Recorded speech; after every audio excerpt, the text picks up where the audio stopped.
Alrighty, hello everyone, how's it going? We are here and we are ready to have some fun with bingo. For everyone that missed it yesterday, UFO 50 Bingo had a hell of a showcase at twitch.tv/gamesdonequick. We were one of the finale runs for Frost Fatales, and no spoilers, I guess, for those that haven't watched it, but it was a very, very fun game. Absolute blast to commentate, and we will be covering it at some point during the recap in week 2, because I like to cover the special event matches and stuff during then too. Since it was Karma and Liz, I guess it kind of makes sense to do it in the B tier recap, but we'll see. But anyway, before we get too far ahead of ourselves, let's go ahead and finish off week 1 first. For any new people, this is a weekly recap show of UFO 50 Bingo League. We have about 35 games or so a week to recap. So players and casters and stuff, apologies if I do go through a couple of games pretty quickly. But as you might imagine, we got a lot of stuff to cover, and I want to make sure that we are able to touch on every game and stuff. We have, thankfully, with the help of the UFO 50 Bingo, Monday Night Bingo team, we've been able to get pretty rough write-ups of most of the games for this week. We might be kind of winging it live for a couple of the games, but we'll figure it out as we go, I guess. So, starting off, we have Nitro versus DDG, and as you can see, Nitro was able to get the pretty clean middle row bingo here, so let's just go ahead and watch how that happened. Let me turn the speed up to 4x.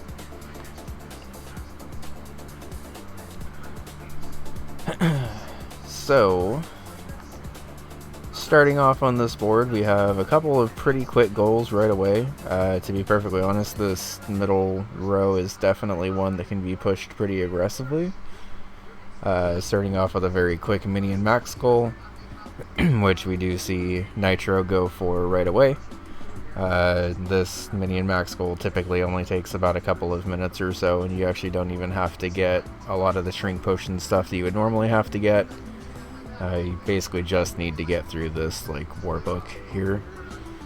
And as both players are able to do that, DDG is also making pretty good double synergy for Camouflage, which has 2 spaces on the board for a longer term portion of the game. And I guess one of the positive and negatives of trying to go for more long-term synergy at the start of a game is it can open you up to potentially having other players get quick goals and just get board presence before you have time to really be able to get your synergy going.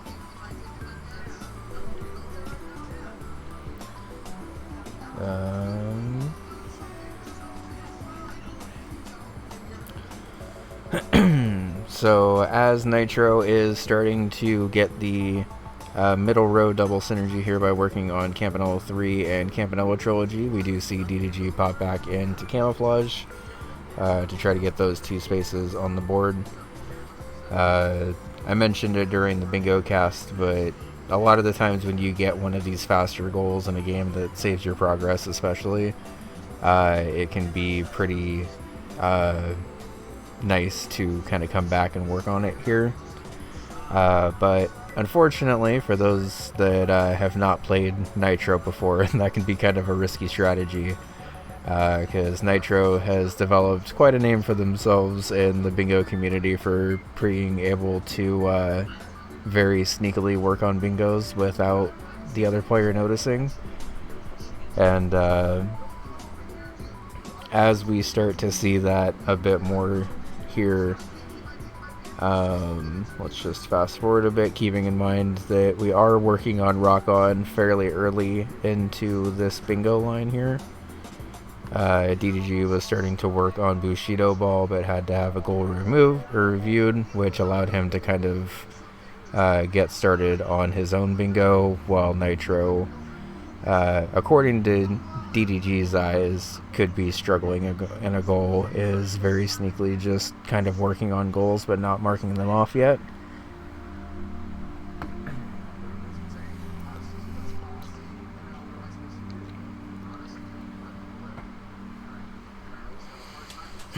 One of the things we'll see a lot of expert bingo players do is be able to hold spaces after they've completed them. And what Nitro's doing here, after having successfully passed the rock-on goal, by the way, is beginning to make progress on the middle row bingo, while also showing something else as the main threat. So that Campanella goal got finished probably like 20 minutes ago, or whenever this got finished.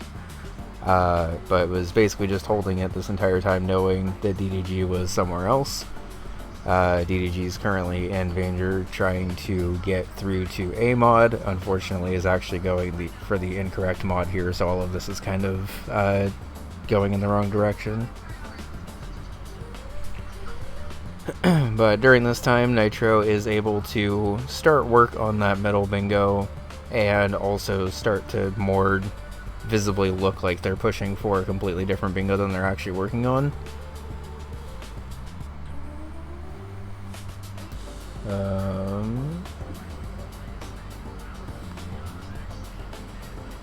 And also during this time, Nitro is starting to develop progress towards beat 4 levels in 5 games. Having seen that the main threat to Nitro being able to pull off a bingo of their own is that square right there. They're basically free at this point to then push any of the 2 or 3 bingo lines that it looks like they're going for. Porgy defeat a boss on this board threatens both this vertical bingo and the horizontal bingo here. So even though it's a square that a lot of players are rightfully scared of, it definitely makes sense to go for. We do see the Eco Terso kill, or the Eco Tesseract damage, I guess I should say. Into successfully completing the goal and starting to get more progress on Campanella Trilogy. Doesn't know exactly how much Campanella Trilogy progress DDG has, so doesn't want to make it super obvious and put it into a race. So while having completed both the Rock-On goal and the Porgy goal, is starting to clean up Campanella Trilogy, which leads to a pretty scary looking double mark with a full 3 worlds of progress ahead of DDG, and can theoretically basically just get through even just stage B of Campanella 1 and then do the rest in Camp 2 if he really wants to, or if they really want to. Depending on what they actually feel like going for here, they have a lot of options.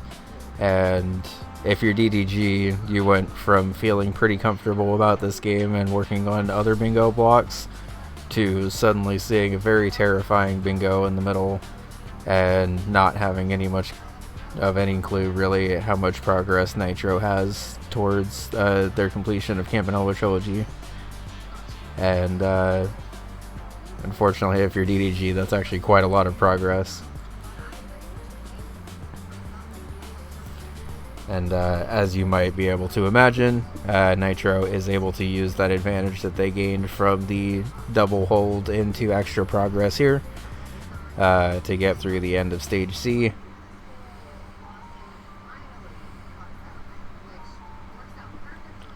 And then also through the end of Stage D to get Campanella Trilogy in the about 50 or 40 minute bingo.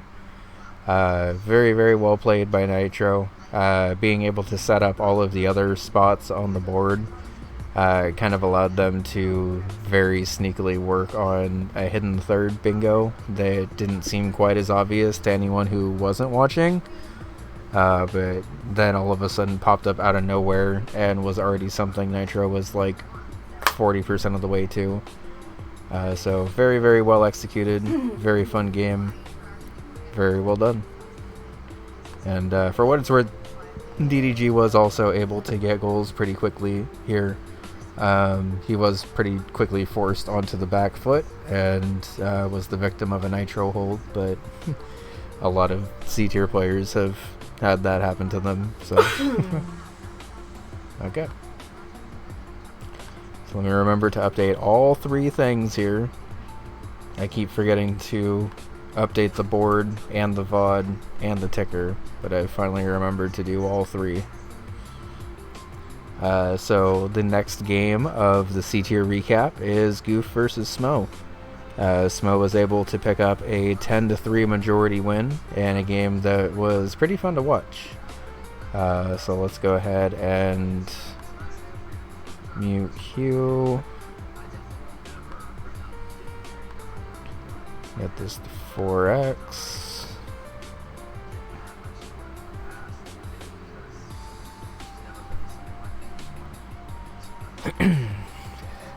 So, starting off this game, we have Season 2's C1 champ Smo versus a brand new competitor in Goof. Smo is able to get a couple of pretty quick squares and the Cyber Owls Get Me Out square into a camouflage escape with 10 oranges square, which is pretty solid progress along the way to a gold disc, but not quite all the way there, which will end up being relevant in a little bit. Meanwhile, Goof goes for a goal that they seem to be feeling pretty comfortable in, but one that is actually pretty long, and Alphazar's hat collects 6 tickets in a run. You do have to get pretty far into the stage 3 to be able to even see the 6th ticket, and obviously have to collect all 6 along the way. So this does end up being a little bit longer of a goal, which allows Smo to come through with the oranges and the Cyber Owls goal pretty quick. And then just begins to make some good general board progress. Picks up a Waldorf Cherry and a Bushido Ball 16-point match in hyperspeed. As we see a pretty interesting play from Goof after going for the Alphazar's hat square, and then immediately going into camouflage to start progress of his own.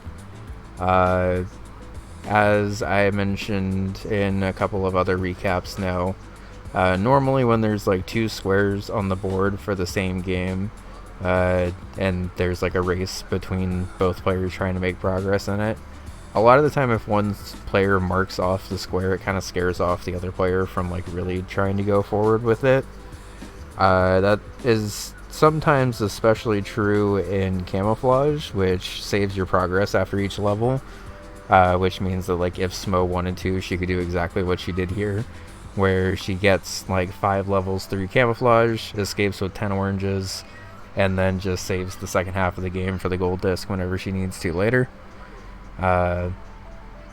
Obviously, you're not like entitled to that space though, so Goof here is obviously well within his right to be able to come in and camouflage gold disc out directly from under Smo's nose.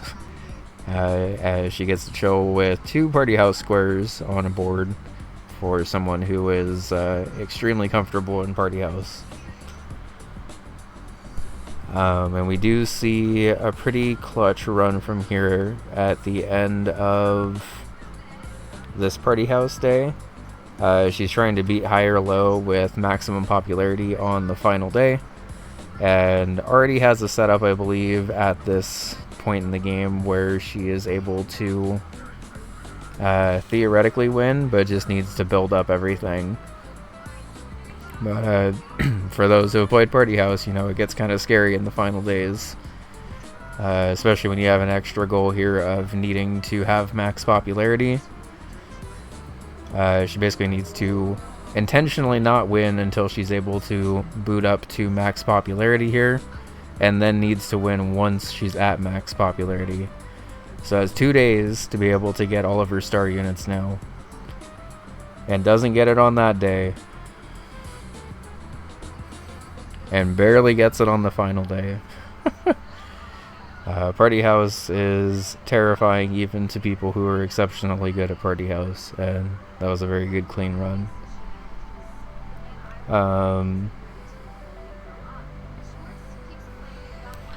So after Smo grabs the other party house square and then pops into Zoldath, we can see that she's up 6-1, and at this point, the only bingo that's even theoretically possible for Goof to get is a middle row bingo that he has 0 progress on.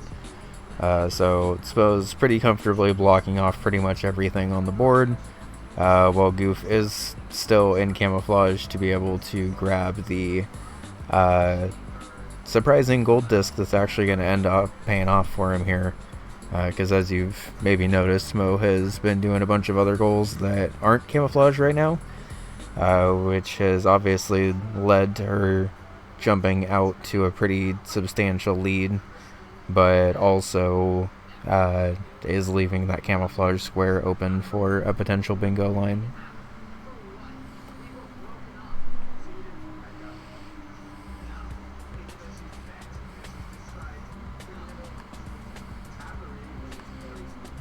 I'm gonna skip past it, but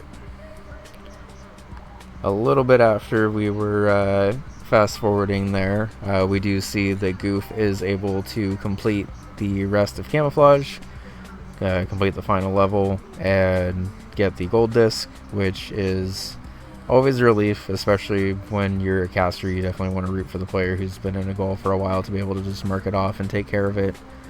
Probably pretty surprising to Smo, I would say, having the camouflage progress should deter a lot of players out of it, but again, doesn't like guarantee that you're gonna get that space. So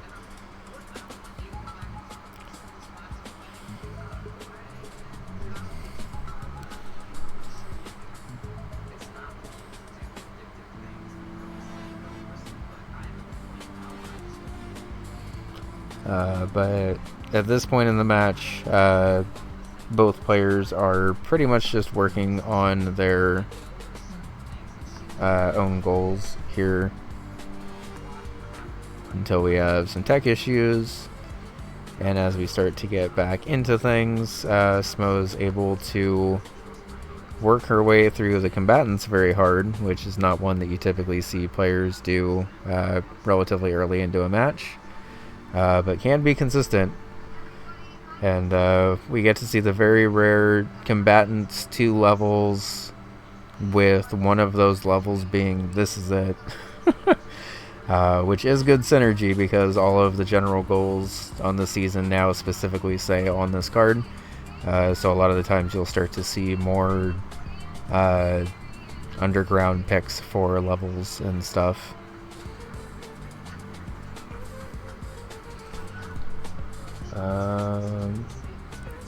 And at this point in the game, Goof is attempting to come back with good double synergy of onion delivery. Both of these goals are definitely possible to do together, but as a lot of players probably know, onion delivery under pressure is surprisingly difficult to do, and trying to combine both of these goals together does end up being a little bit of a difficult time for Goof.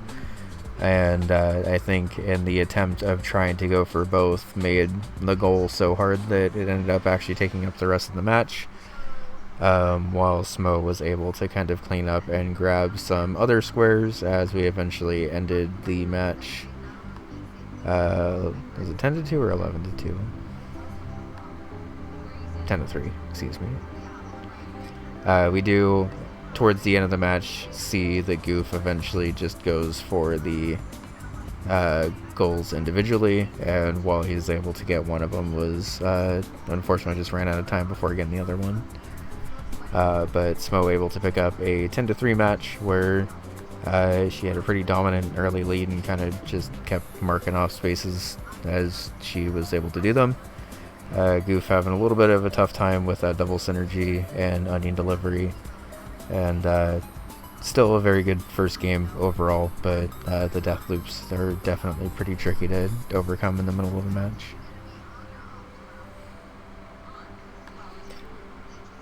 One, two, three. Okay.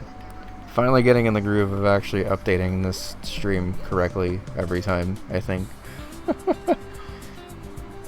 Let me push this board up a little bit, though. There we go. Okay. So, next up is a pretty rare and surprising 13-point majority win in C tier. Parchment was able to pick up a 13-7 win over Mezek. A lot of C tier, including all of C2, is going to be brand new players to the league, as well as some returning players from last season.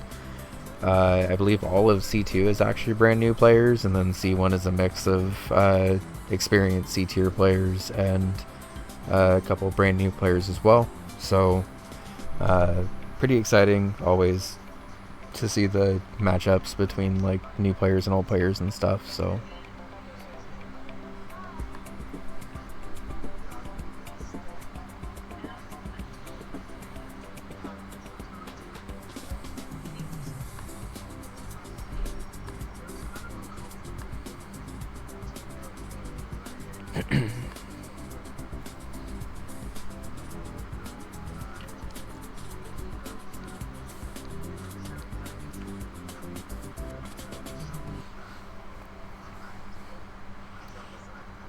Also, shoutouts to remembering to actually get water before this cast today, because I'm not coughing up a storm this time, finally.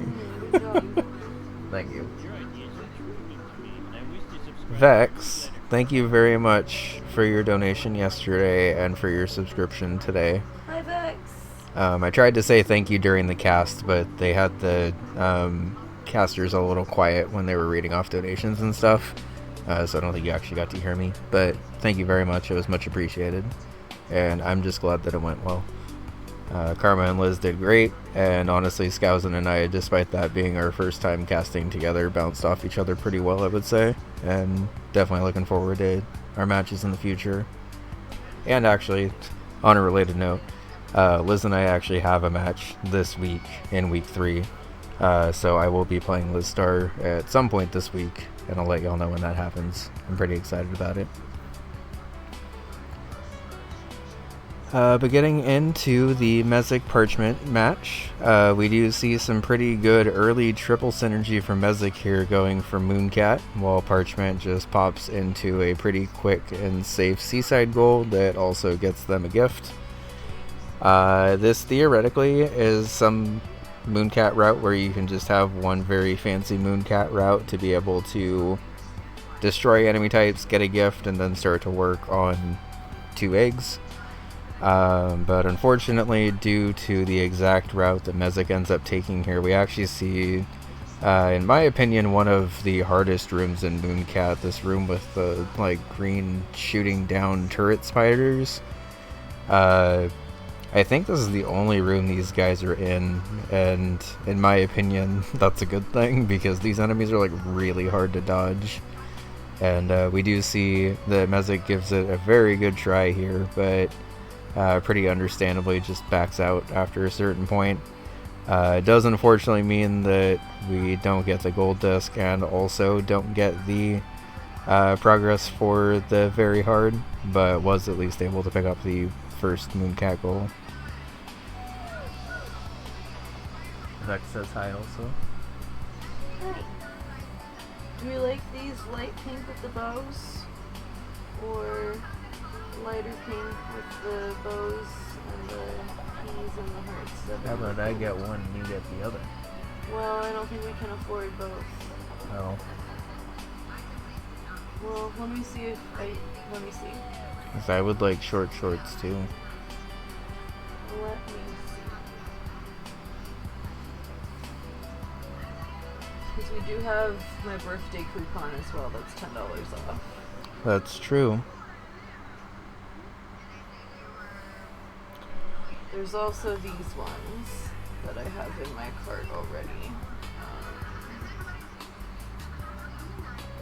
I really cute green with little cherries on them. Those are cute, but I think I like the other ones a Okay, little more. that's fine. I just wanted to show you since they were your green, you know. They are my green, but I think That's fine. Well, even with all of these in here, it's only $75. Unless It's not terrible. Let me take these cherries out.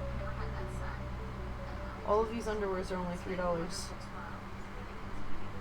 with the sale and then my birthday. Well, Right?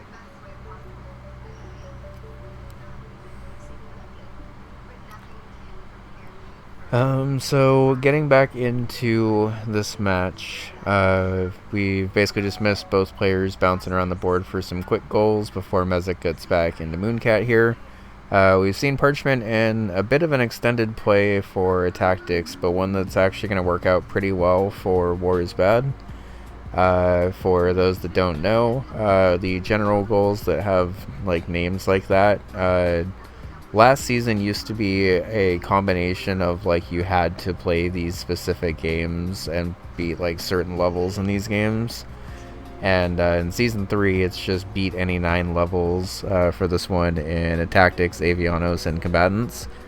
So depending on the way the board lays out, sometimes it can be really beneficial to do a bunch of Ants levels and a couple of Tactics levels. With this board in particular, there was a space that literally just said beat a Tactics campaign level 8, and then play one more level after that to get the general goal. So very good synergy and stuff that is nice that it's available in Season 3. That's a new change that I'm definitely a pretty big fan of. I like the multi-game general goals, but I like even more being able to play a game and realize that there's like some pretty good synergy to playing a game a little bit more than you normally would in bingo, if it means that you can get like extra spaces off of it.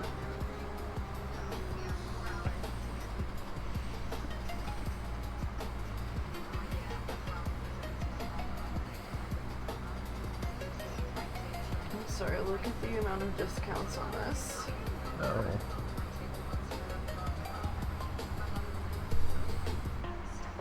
Literally $100 off. Damn. That's crazy. So we do start to see Parchment beginning to work on the column 4 bingo here, which is promptly blocked by the Mooncat Gold Disc. As we mentioned before, that Mooncat Gold Disc also works towards that Mooncat very hard. So even though Mezek doesn't have that space on the board, kind of mentally, if you're Parchment, you're kind of checking off that Mooncat space as most likely Mezek's, unless you happen to have a bunch of time to go into Mooncat yourself. But if you're Mezek, you're feeling pretty good about blocking that off and just beginning to work on the other 2 bingo threats that are more immediately present here. The Cyber Owl square that Mezek's working on will both block the top bingo and also start to force the column 4 bingo, whereas Mezek doesn't know this, but Parchment is working on a square that's going to kind of start to more aggressively push the middle column bingo. So there's a lot of good back and forth gameplay between both players here, where we're seeing a lot of smart square selections that are both advancing their own game state and also blocking their opponents. And it can be kind of hard in the middle of a match to be able to actually do all of that. We do see an unfortunate death early on from Parchment in the, I believe that was the Rank 2 final side-scroller. Unfortunately, you do have to clear that side-scrolling rune to be able to get in there. And then I think seeing that threat of the column 4 bingo, Parchment then immediately starts to rush for gifts, which will not only block the bingo that is currently being worked on by Mezek, but will also start to threaten the upward diagonal bingo, which personally, if I'm Mezek, I don't necessarily want a bingo to come down to either speedrunning Rock On or speedrunning a bunch of Vanger, especially since Vanger doesn't have a ton of synergy with the rest of this board at all.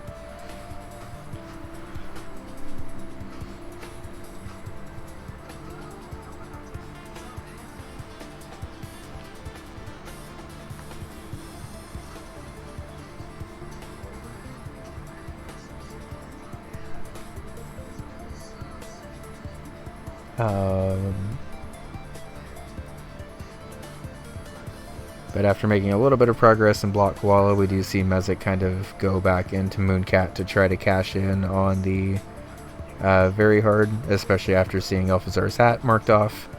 It makes sense to both block that bingo and then push the other one. At this point, the diagonal's not being threatened, but it is being pushed. And I think Parchment, seeing the value of potentially getting that diver square and then going into Rock On, is just going to go ahead and do that now. But unfortunately for Parchment, Mezek is able to get through Mooncat quickly enough to be able to see that threat forming, and since it also helps him with his own bingo right after getting the Mooncat, popping into Rock On to just beat Spiral as quickly as possible. We do have Parchment starting to work on some relatively quick spaces, and has managed to go up 8-5. There is a lot of bingo threats being pushed, but it seems like at this point Parchment is more focused on just making sure that the spaces that are quick get marked off. But thanks to Mezek's defensive play here, we do get to see the Rock On square get marked off. That both blocks the diagonal bingo and middle column bingo from Mezek, or from Parchment, but also starts to force the middle row bingo from Mezek. There haven't been a lot of bingo threats from Mezek this game, but Parchment has been relatively proactive about getting through them. But definitely once the spiral square is marked off, you kind of have to defend it in some capacity here.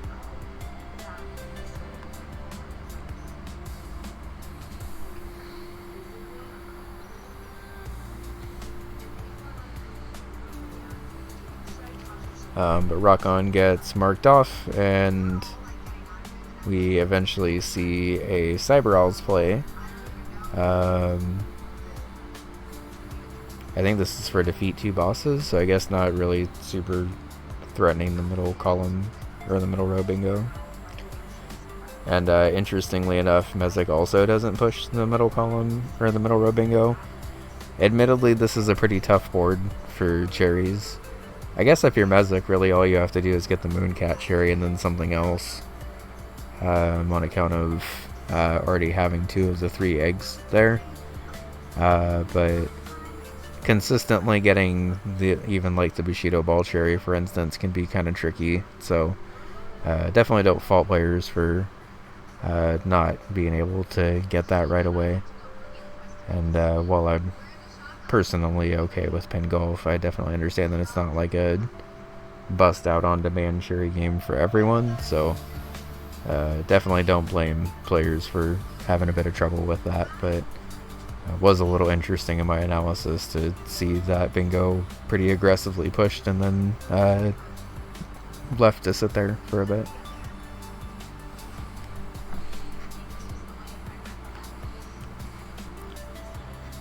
And we do see Parchment going through both Vanger and eventually going to Hotfoot to block the bingo with the final space to make sure that the majority point actually sticks here.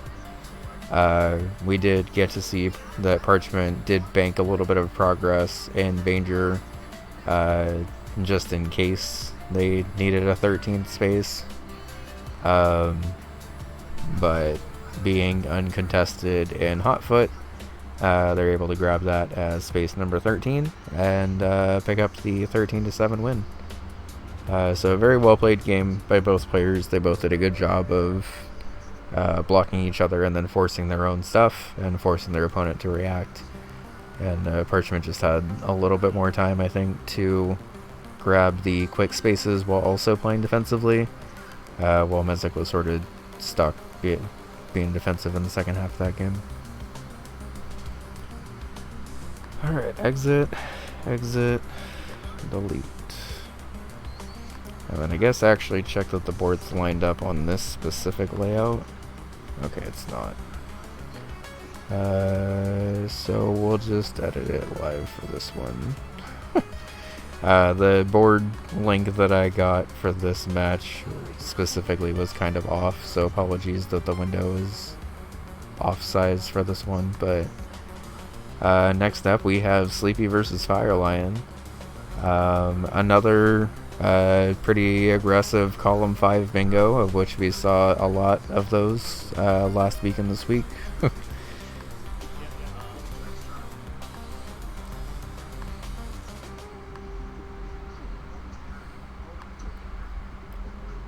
So as we get into this match, we do see a pretty intense early Kit Club race. Both the 25k and score 150k or gold disc are on the board here, and in pretty favorable positions if either player is able to get that. Fire Lion's able to get it halfway through World 1 and attempt to play a little bit farther. A lot of the time if you're playing in Kit Club, it makes sense to at least get a boss out of it, even if you don't want like a full gift out of it. And as we saw there, that's exactly what Fireline was going for.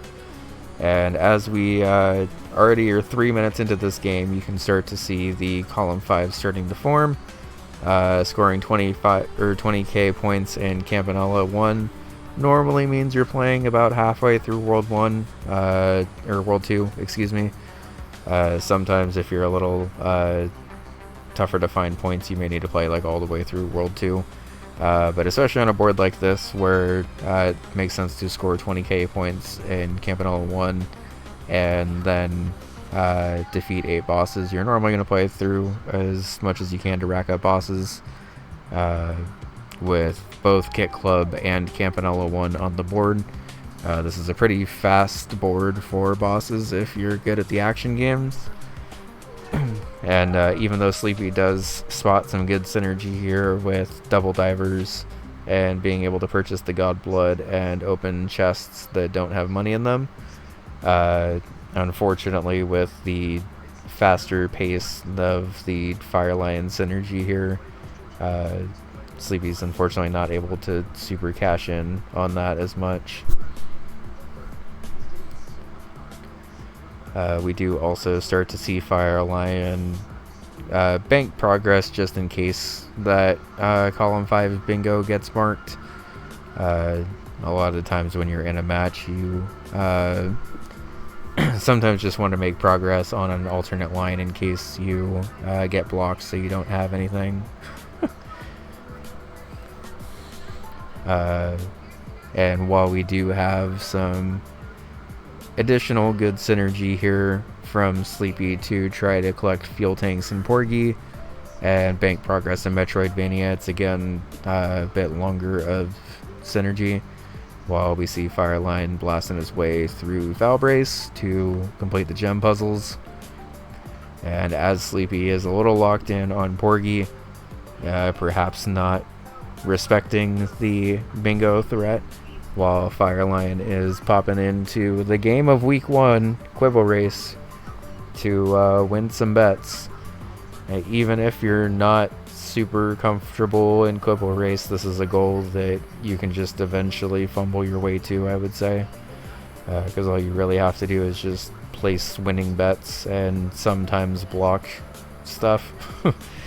And especially if you're just betting on El Rey, most of the time you're good. That El Rey barely won though, which is really funny.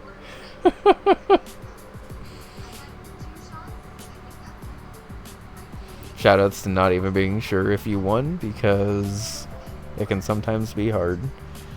And then all of a sudden, while the score is 5-3, Firelion is pretty aggressively pushing the column 5 bingo. So we do see Sleepy pop into Metroidvania, or into Vanger to presumably get the heat mod and then some additional progress. We do see Sleepy trying to go for Keeney skip actually, which is a very intense skip that you can do to despawn some of the guys over here. But as you can kind of see, unfortunately it's not working, and doubly unfortunately for Sleepy, the time spent doing this does cause him to take damage and get a game over, which ultimately that game over doesn't matter. But I guess perhaps more importantly is that during this time, Fireline's been able to make progress for bosses, while Sleepy is in a very good game for bosses, but still hasn't been able to find any quite yet. And at this point is more concerned, presumably, with getting abilities than actually fighting bosses, which allows Firelion to play through as much Camp 1 as he can, / wants to. We do see the Campanella 1 gold disc, which is always pretty fun. And then a quick trip to Cyber Owls for some bosses, while Sleepy is able to grab a couple of bosses in Vanger, or a boss in Vanger at least. It's unfortunately too little too late. And we get a 36-minute bingo from Fireline. 6-3, column 5, devastating bingo. So, again, another game where both players played well, even if the score was a little more one-sided. I think Sleepy just unfortunately caught on to that bingo threat being a thing a little too late into the game. And then Fireline obviously just very aggressively pushed that and was really efficient with the games that he chose. So, very good job.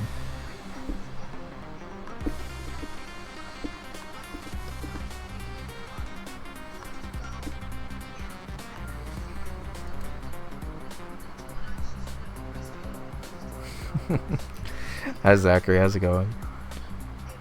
Yeah, the YouTube thumbnails for these have been really good.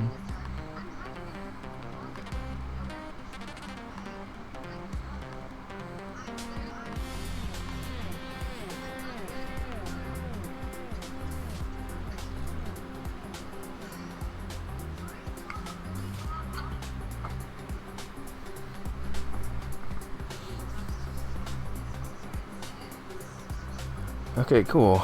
We are already a couple of games away from being done with C1, and we're only an hour in. These notes are definitely a lot better than whatever I had before. Thank you. I am very excited about how the comms for Frost Fatales went. It was an absolute honor to be on the Frost Fatales stage, and I definitely hope we're welcome back. I think we did a good job. I think we raised a lot of money for charity. We were very hype, and I think Skousen and I did a good job of explaining what the hell was going on while also still explaining why it was hype. So, and then obviously Karma and Liz played really, really, really well, and were able to get a lot of the goals that we were even secretly a little worried might have been a little too hard to put on a GDQ board. While I really liked Open Cage being able to be the center square, that Open Cage goal was hard. You basically have to Dark Cherry Night Manor to be able to get that. And while the Dark Cherry for Night Manor is one of the more lenient ones, being able to do that in the pressure of a bingo match while also not being able to hit the killer is kind of different. So I'm just glad that Karma and Liz were not only able to do it, but did it really well. But since the match has started between Crumble and Level Up Leo, Crumble is able to grab a little bit of early Mooncat stuff, and Leo is going for some Alphazar's Hat progress, and kind of hopefully banking that into some shooter progress, as more interested at this point in the game in just getting this Alphazar square, I think, but one of the nice things about the general goals is whenever you do get this Alphazar square, you can kind of just keep going for a little bit.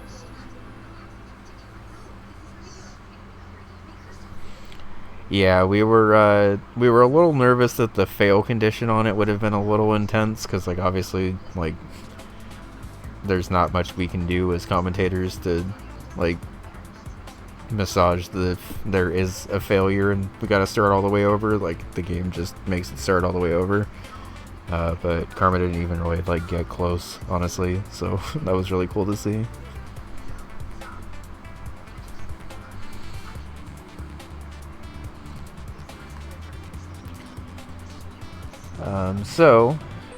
Both players are kind of just looking to get board presence in this early portion of the game.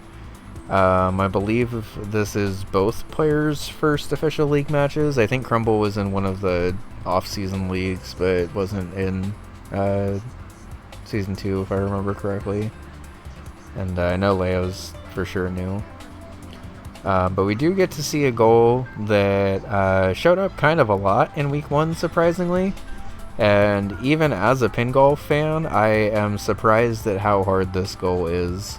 For those that can't read it on the board, that pin golf goal that we're going to see a couple of times in this match is par or better on 7 courses with no purple objects remaining. And some of these purple objects are in a very, very odd route to clear out while still getting under par. And for anyone who's played pin golf, even those who are pretty good at it, you know that those par requirements can sometimes be pretty tight on the courses. Large or extra large on these? Probably regular large. Regular large, yeah.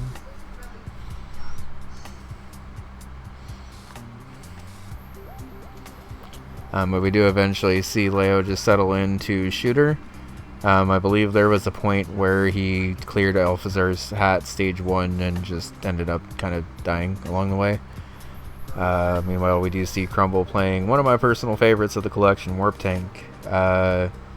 Didn't get to see a ton of Warp Tank in Week 1, unfortunately. But this is one of the new goals where you have to beat Healing Sector with your tank color changed. Which pretty ingeniously actually removes it from being able to be activated with any slim tank commands, and it's just like play through the first portion of the game, because you can't change your tank color in slim tank. It just changes the tank into a green slime instead of a green tank. But early into this match, we do see Crumble going up 4-0 and starting to push a pretty aggressive, well, if they're able to get this Bug Hunter square, he would have a good spot for the diagonal bingo and the column 4 bingo, while Leo is currently working on a square that is at least blocking like some of the board, but not any of these immediate bingo threats that Crumble's pushing.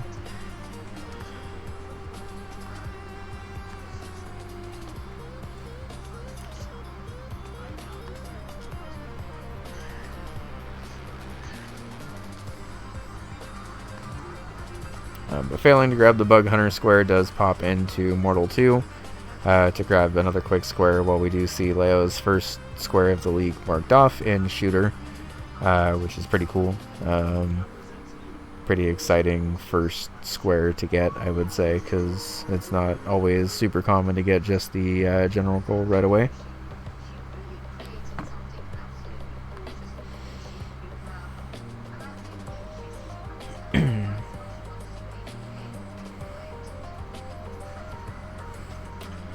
But we do see Leo go back into pin golf here, attempting to get vengeance on this goal. But as I was mentioning, some of these purple objects are pretty out of the way. Like, especially on this course, there's just like a lot of purple objects all over the place. And for the courses that don't have purple objects, that's totally fine. But like for this one, for instance, there's a purple object all the way up top. And even trying to get par on that course can sometimes be hard. Hole 18 is at least like semi-manageable, but even then you still got to be pretty cautious about it. And since pin golf doesn't have a level select code, you just have to play through it every time, and it gets kind of difficult to keep track of which courses you've actually destroyed all the purple objects on and gotten par, and which ones you haven't.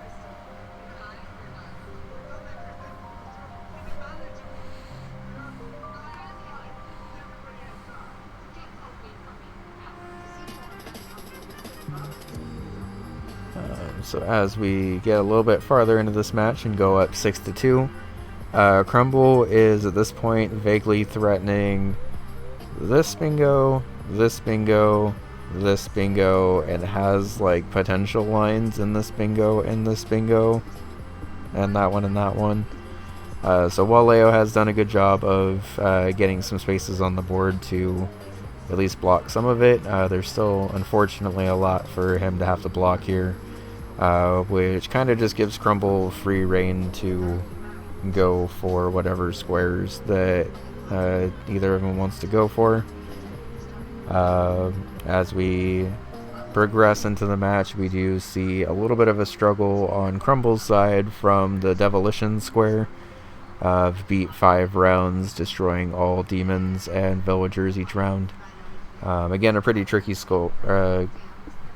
goal because you end up having to absolutely clear the screen of everything, because if you tie 0-0, you still win and progress to the next round. And doing that for 5 rounds can be kind of hard, because sometimes you get a spawn like this where there's just really nothing you can do but hope that you actually can reach everything. We do eventually get to see Crumble grab that square, as we then get to see Leo return to Pin Golf after Crumble grabs the Mini and Max square. We eventually get to see him try the Pin Golf goal, or I think he tried the Mini and Max goal and then maybe didn't know where one of the Spider's quest was. And then eventually, at the hour 45 mark, the match does end, and both players were able to mark off some spaces on a pretty hard board. Honestly, all of the spaces that were left on this board are either games that require a lot of intricate knowledge, or general goals that require a lot of intricate knowledge, or stuff that apparently requires very specific routes, like that Pin Golf goal. So GG's to both players. Definitely a tough intro board to the league for sure, but very well played by both.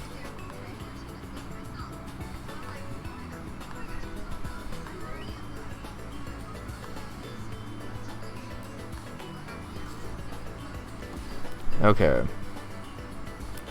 so next up is the second to last game of C1. We have Morzis versus Sunshine. Morzis is a very long time league player, while Sunshine is another new player to the league, so very excited to see how both do. And as you can tell from the board, Morzis was able to pick up an 11-4 win. But again, I think both players did a good job here. So right away we do see the double block koala synergy here of just trying to get the very quick block koala square, beating a few story levels without using the undo button, and knowing that you can go back in later to get the other block koala square if you want to, while Sunshine is gonna start his season off and get me out.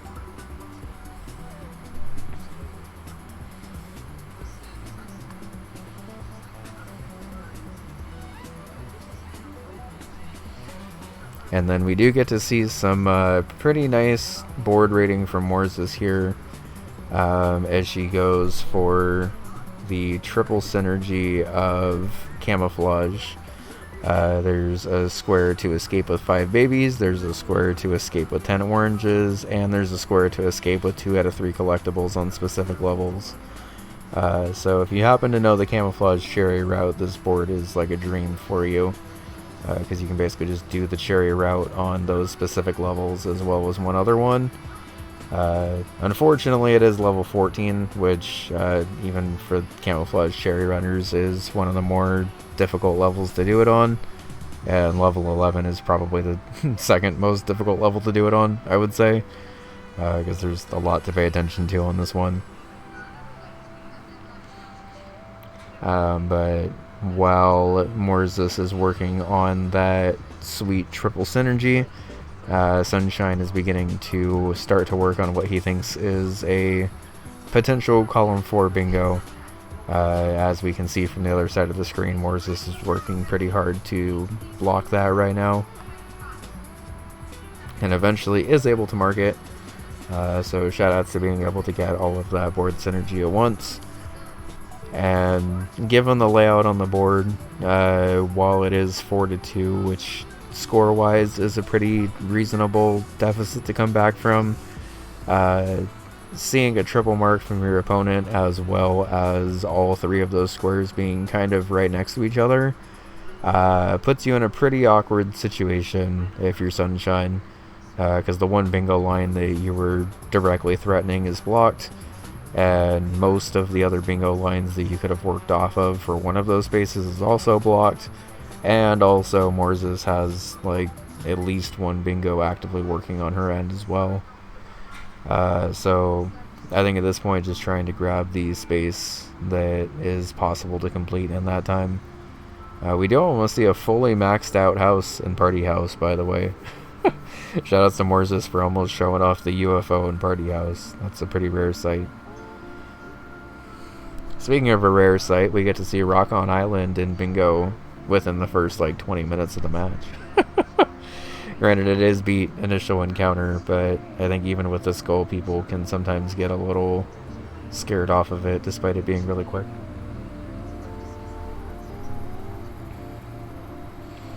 Okay, let me see if I can snooze these ads until after the end of C tier, and then I'll just take a quick break along with the rest of the C tier stuff. Let's give myself another 10 minutes. Okay. So while Morzis is able to go up 5-2 and pretty shortly 6-2, we do see a head-to-head Disconia race. This diagonal is theoretically pretty scary for Sunshine to block here. Because Lords of Disconia is the only really long square that's left on that board. Star Wasper defeat 50 or score 50,000 points can be done at the end of wave 1 if you're really good at Star Wasper grinding. And defeat 2 bosses in 4 games on this card can be really fast, seeing as how there's Star Wasper, there's Campanella 3, there's Vanger, what else is there? Fistel, Cyber Owls. This is a pretty good board for bosses, I would say.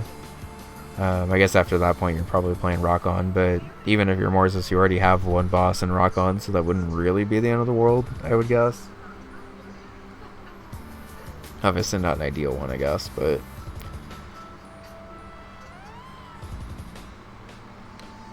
but as Morzis starts to work on a pretty quick Porgy goal, which starts to threaten a couple of other bingo lines a bit, we do see Sunshine going into the Fistel gym to try to work through this as Victor.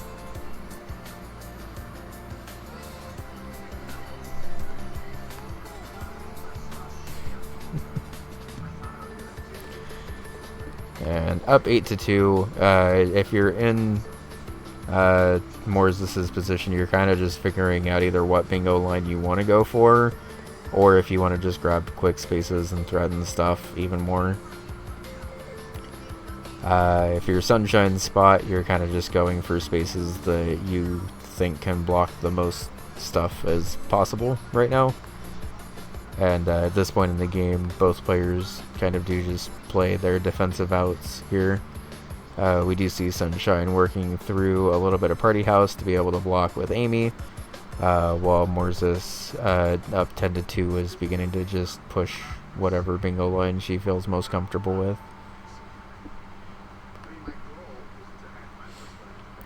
with. Sunshine does a good job blocking with Amy, by the way, because that does shut down a couple of Morzis' bingo lines. That's a pretty important square to get. And then we do see a return to the gym to get Fistel, and then even popping into Star Wasper, and eventually trying to get the 50k, but Star Wasper, of course, is a little mean. So eventually we'll switch out and just try to grab some quick spaces. We do get to see Morzis popping into Quibble Race. I'm not really sure why, because I don't think this is on the card, but Quibble Race is always fun, so. Karma with a raid. Hi, Karma. Hi, Raiders. If y'all don't know, Karma's great, and Karma was on GDQ yesterday, along with me, Liz, and Skousen. Hi everyone, hi Guri, hi Vanilla. Welcome in everyone. Hi Winner. We are nearing the end of the C1 recap, and are just hoping to be able to finish up C. Thank you again for the lovely commentary and card curation, of course. We got to watch back most of the thing today, and I think everyone honestly killed it on that. I think both you and Liz absolutely knocked it out of the park with gameplay, and I think we did a pretty good job of balancing out the hecticness of UFO 50 Bingo with like actually explaining the game still. I don't think it could have gone any better, honestly. And if y'all do end up submitting it for anything else, please feel free to let me know. Y'all came in during the middle of Monday Night Bingo, which I guess if anyone is new here, this is what was supposed to be a once-a-week show where we like recapped all of UFO 50 Bingo.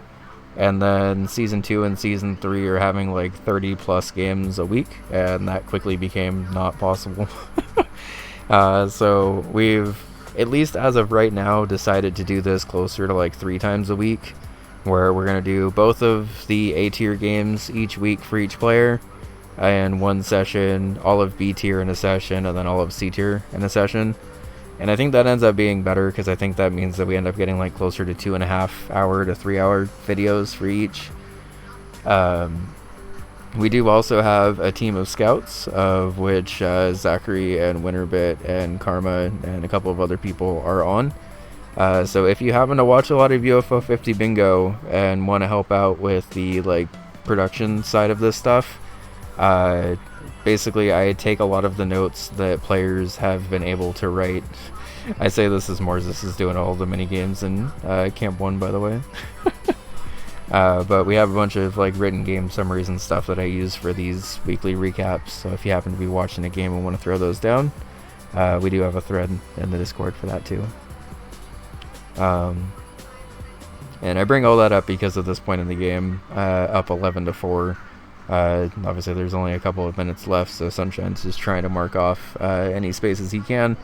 Morzis has, for most of the rest of this match, just been chilling and playing Quibble Race and Camp 3 minigames, so I think after her initial push of bingos, and once those got blocked, kind of just ended up chilling for the rest of the game. Yeah, thank you, Yuri. I can go ahead and tag you in the thread for it. We ended up making it like pretty last minute, so no worries if people like happen to miss it. But we basically have like a behind the scenes production thread of this stuff, and most of it's just like a list of stuff that happens in a game, even if it's just like a couple of bullet points and stuff. But yeah, much appreciated, thank you. And honestly, even if it's just something where like you only have time to like comment on your game specifically that you played, that's like one less game that all of us have to scout, so that's very much appreciated.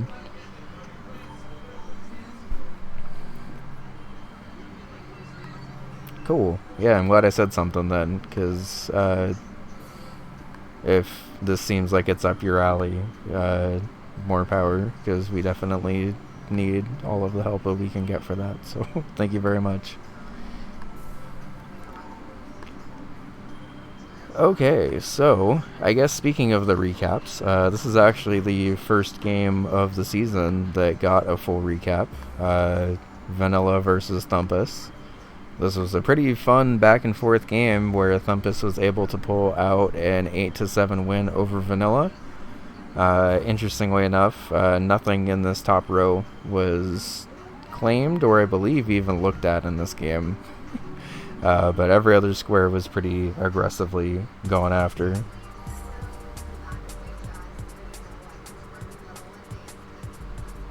And yeah, no pressure if you're in the bingo thread and like haven't really been able to do recaps or whatever.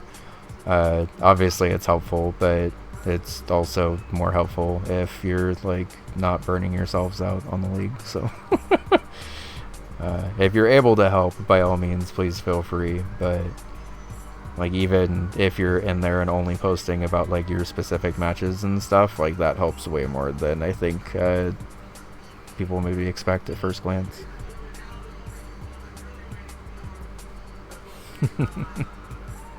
If you would like to summarize your match this week, I heard it was a pretty good one, guys. So how's it going?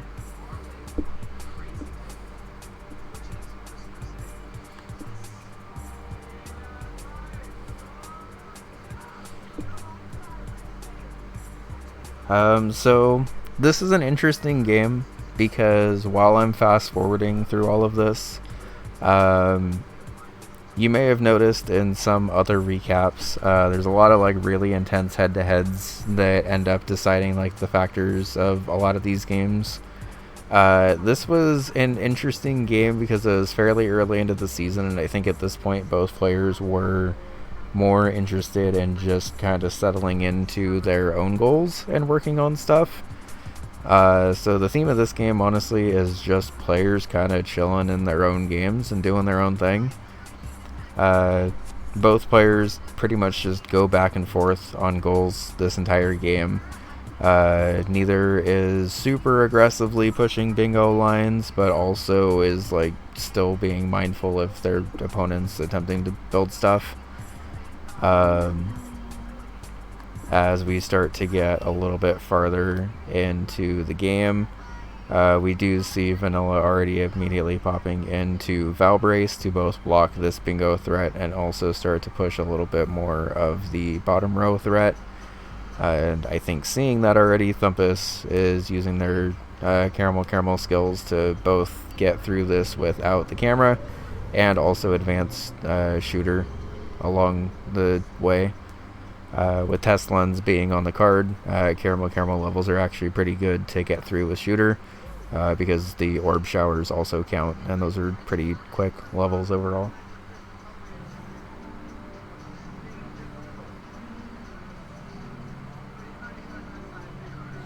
Yeah, so one of the things that took me, like, honestly a pretty long time into, I would say, most of my first season and even a little bit into my second, is realizing what goals are goals that I feel comfortable in and goals that I feel comfortable in that also other people feel comfortable in.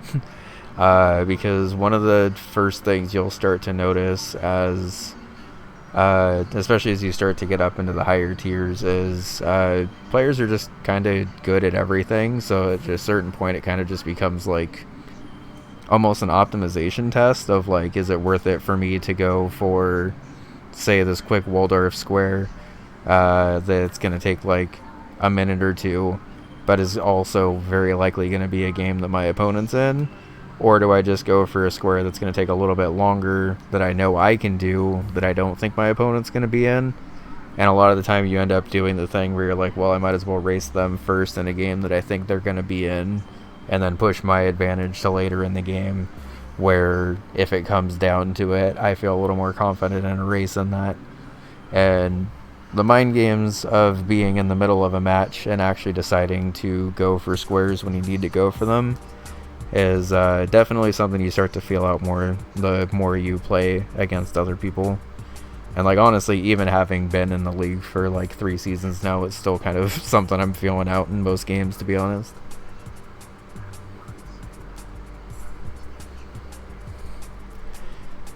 And yeah, I think the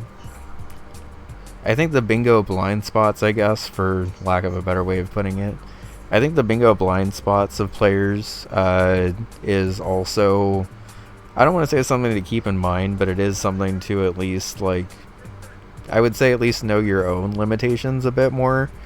Because even if it gets to the point where, like, you can identify games that you're not super comfortable in, you can generally try to play in a way where you don't have to play those spaces on a board.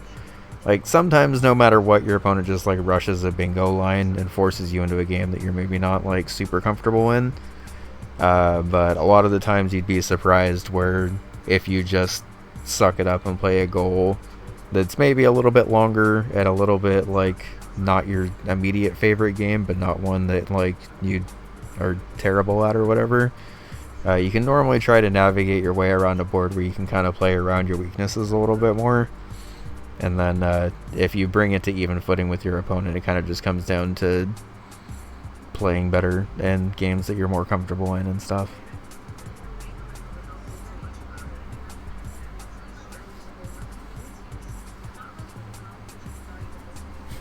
And yeah, that's also fair.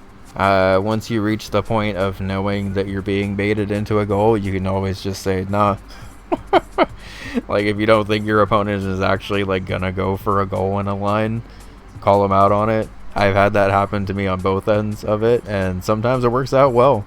Sometimes your opponent is just trying to set up a line that they have no intention of doing, and you can see that coming from a mile away and just not do it. And sometimes your opponent can, like, surprise you and go into that goal even though it's maybe not a great goal and get the surprise bingo out of it. But there is also the level of mind game where you know that you're being baited, so you can just kind of go straight for it. So as I mentioned earlier into this game, not really a lot of head-to-heads here. We do see Thumpus starting to push for Shooter, having a bunch of progress, and Vanilla kind of just hopping around the board, getting quick spaces now that they were able to get this Zweihander in Valbrace. Overall, kind of a board of bingo classics here, I would say, because we got to see Magic Garden, Mortal 2, and Pin Golf in a game. And it's a very Season 1 game list, I would say.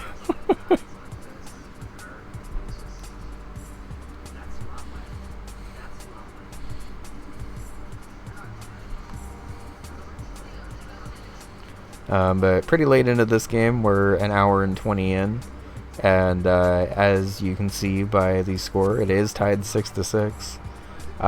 Both players are still pretty comfortably just doing their own things in this game, even though the amount of spaces on the board is starting to lessen, which kind of naturally leads to more high pressure race situations and stuff as the game goes on.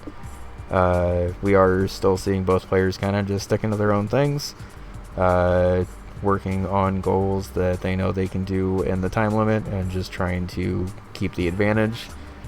For people who are new to the bingo league, if it is a tie score, whoever gets to the tied score first wins. So in this case, whoever would have marked off their 6 square first would have been the winner of this match. Obviously that didn't end up mattering, as both players end up scoring at least another point here. But just explaining that for anyone who is curious. So Thumpus is able to go up 7-6 here, as Vanilla is finishing up Underbrush to mark off their 7th square. And then tied 7-7, and then eventually Thumpus marks off the 8th square to go up 8-7 as time expires. Would have been pretty curious to see how this board would have played out for both players had the game gone on for a little bit longer, because there were still a couple of squares that I think both players theoretically could have done. There was also some pretty tough stuff on here, such as a Bug Hunter Gold Disc and even Golfaria collecting 2 Holy Tea pieces if you haven't practiced that route. But I think it would have been pretty fun to see this one play out, and unfortunately for the viewers, it just went to time. Both players played well here, kind of just stuck to their own things this game, which definitely happens sometimes in bingo. And yeah, a very solid week from C1 this week. Let me switch to the stats real quick.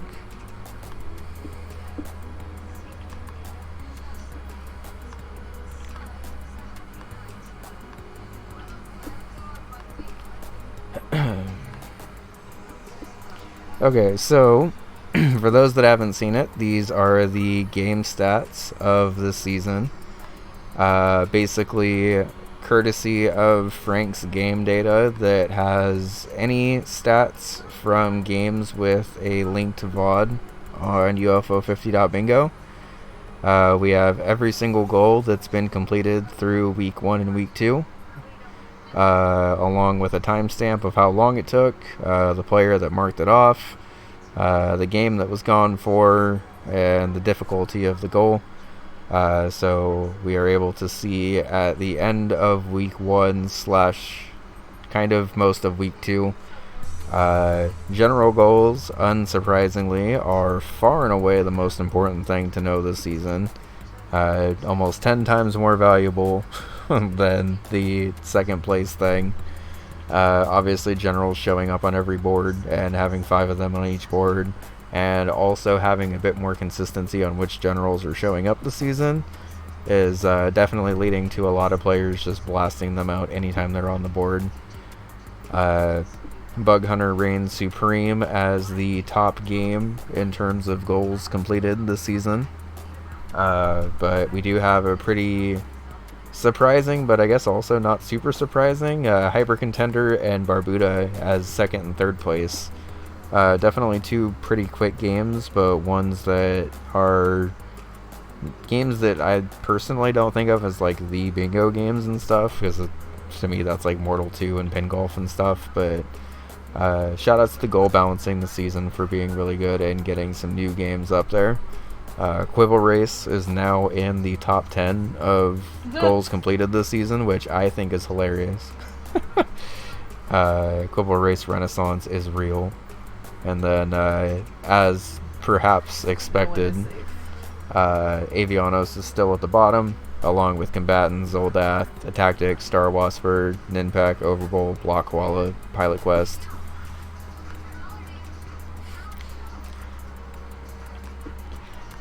I'm glad that y'all like the stats.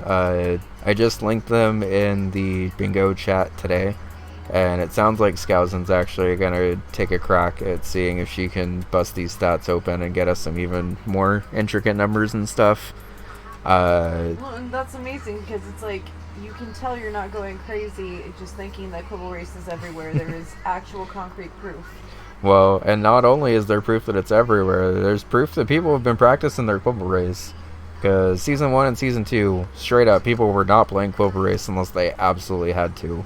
Yeah. And, like, maybe that's just the case already this season, and they're going to be going on more. Yeah, part of it is also just variance on how many times a game has shown up at all, of course. Obviously, these stats are going to be a little bit more helpful as we get, like, farther into the season and have 8 full weeks of data.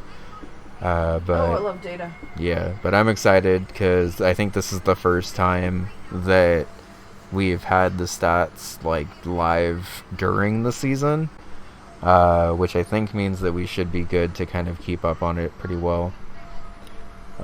So we got an hour and a half. As you can tell, we just had dabs too.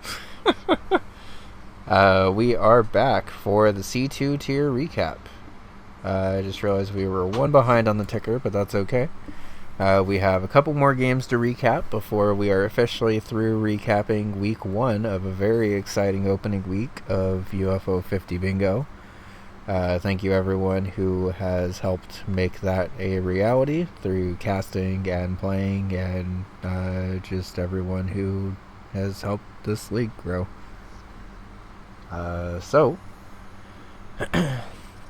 with that, C2, speaking of league growth, is entirely brand new players, which is pretty cool, if I do say so for myself.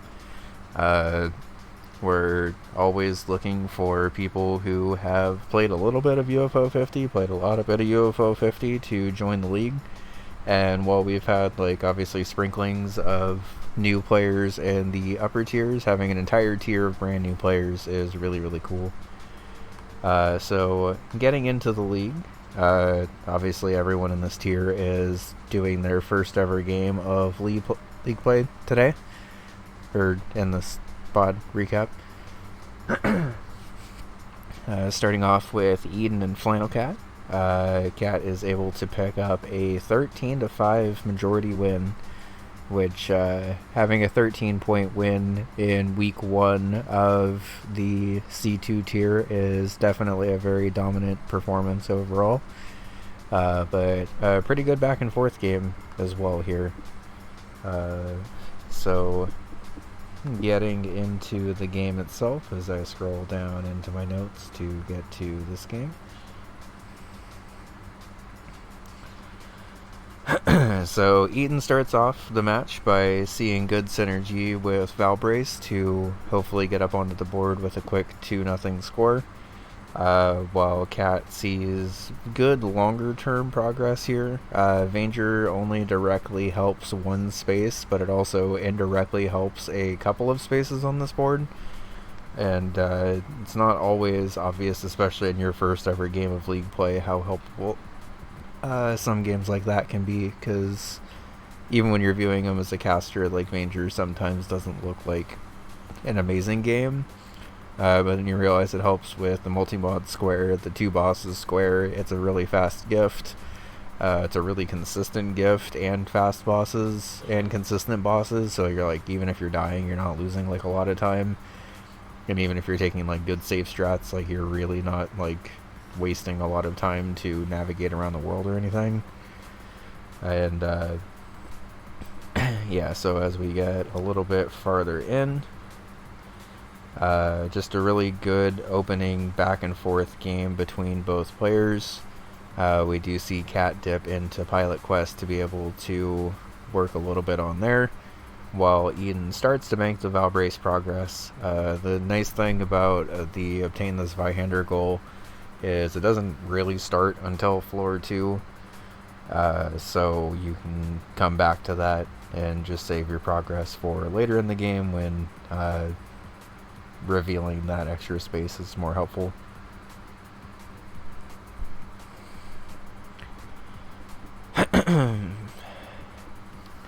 As we get into the opening portions of this match, we can see that both players are kind of just trying to get board presence and get spaces on the board.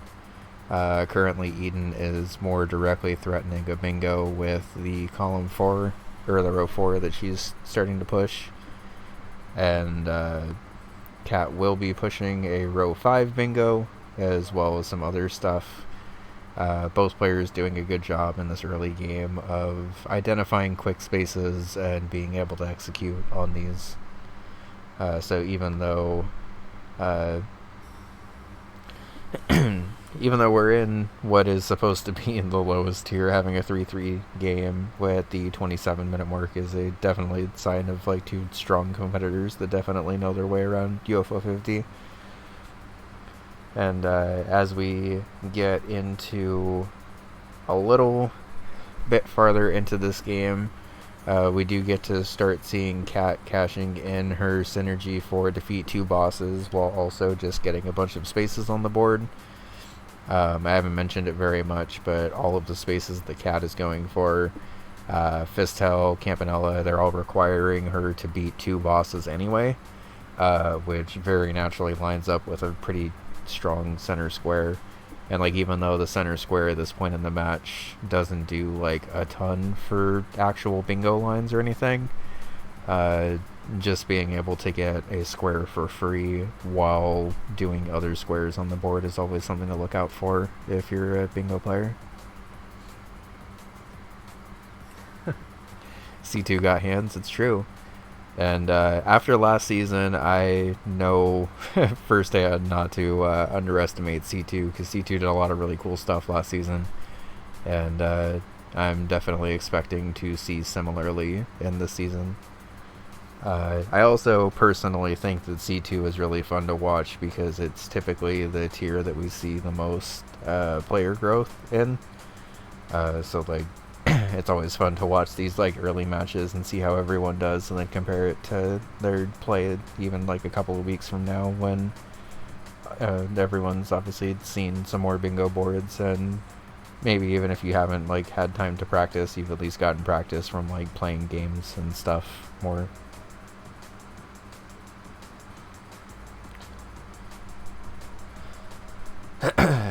So while Eden is blocking in and starting to push her column 2 bingo, Kat's kind of just using the time to get some quick spaces and jump out to a space lead that is starting to look a little bit tougher to come back from.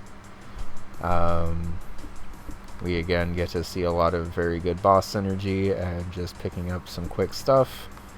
And while Eden is eventually able to grab this block koala and start to threaten this bingo, Kat is equally, in my opinion, threatening other bingos, which forces Eden to go into this pretty tricky Devilition goal, one that we actually saw quite a lot in week 1, of clear the screen of all demons with 18 or more pieces remaining.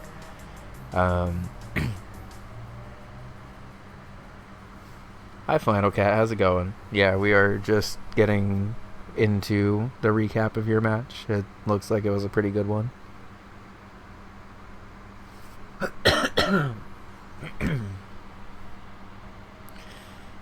But yeah, as Eden starts to kind of dig in on this Devilition goal, worth mentioning that I definitely agree with her play to go for this space, because not only does it block Flannel Cat's row 5 bingo, it more directly threatens the column 2 bingo, which Flannel Cat's doing a good job of going for gifts to be able to block that anyway. And as we mentioned a couple of times in bingo matches, a lot of the times a 1 point swing, like one square getting marked off, can be like devastating for one player and then immediately also threaten another bingo. And we're kind of starting to see that here with this gift space ending up being pretty important, because if Flannel Cat is able to mark off the gifts, it blocks the bingo that Eden's working on, while also starting to threaten her own top row bingo, of which she doesn't have like a ton of progress on, and Eden does have the advantage with Valbrace saved progress for later, but it still is a line that can be pushed that also blocks the bingo and keeps up the advantage. And unfortunately for Eden, this Devilition goal has hands and ends up being the main thing that she gets stuck in for the rest of this match. We can kind of see that there is a little bit of time. Oh, actually, excuse me. That actually is just what we see for the rest of the match. I thought there was a point where she pivoted out and then went back into it, but while Eden is working on this Devilition goal, which is definitely very tricky and requires a pretty fortunate layout of demons, Kat is able to use the time to slowly just crawl up in the goals that are marked off, making really good progress and everything. We get to see her return to Magic Garden later in the game, and we also eventually get to see... Excuse me. Get to see some pin golf. Get to see... what else did I have highlighted here?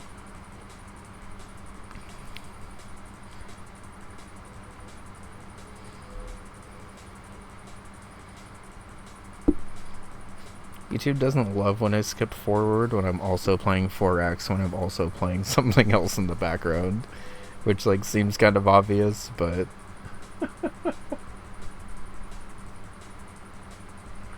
check Pilot Quest going on a post-it in the corner. Yeah, Pilot Quest is an interesting bingo game, because it's one of those bingo games that even just like a little bit of time investment really early on can end up paying off huge for you later in the game.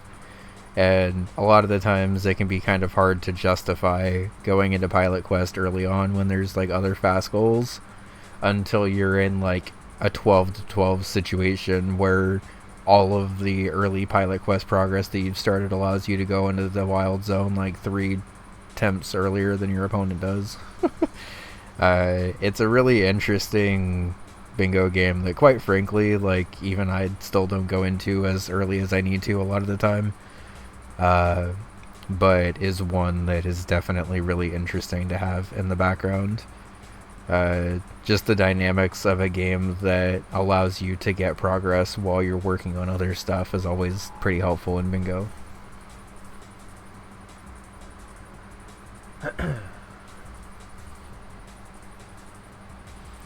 Yeah, I know the resource dock has been worked on a bunch by a bunch of different players. I don't remember what the Valbrace resources really look like, but I do remember having to go off of a Steam guide for a lot of this stuff when I learned stuff last season at least. Yeah, Zachary, once I said that YouTube was for some reason freaking out when I was trying to fast forward a video that was already fast forwarding while I was also watching another video and had like 7 other videos banked, I was like, yeah, I'd freak out too, probably.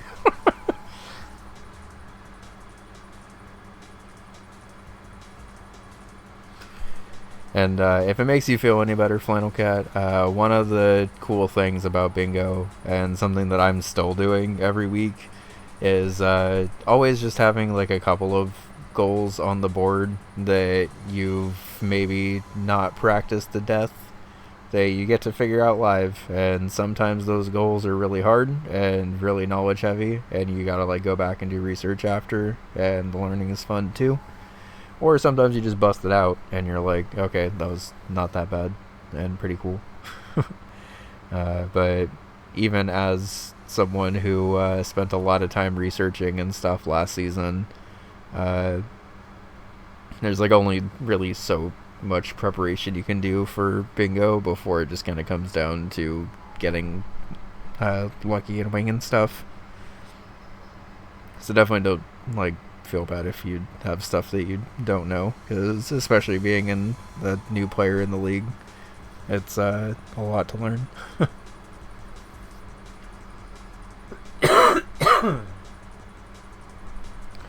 Yeah, there's a couple of games that I want to go on a training arc for. I went on a Warp Tank training arc before the start of the season, but I also want to learn Rock On, I think, so I can just finally have that under my belt. I learned the Rock On Dark Cherry, or like at least was able to execute the Rock On Dark Cherry recently, and that was fun. And I imagine speedrunning Rock On is also similarly fun.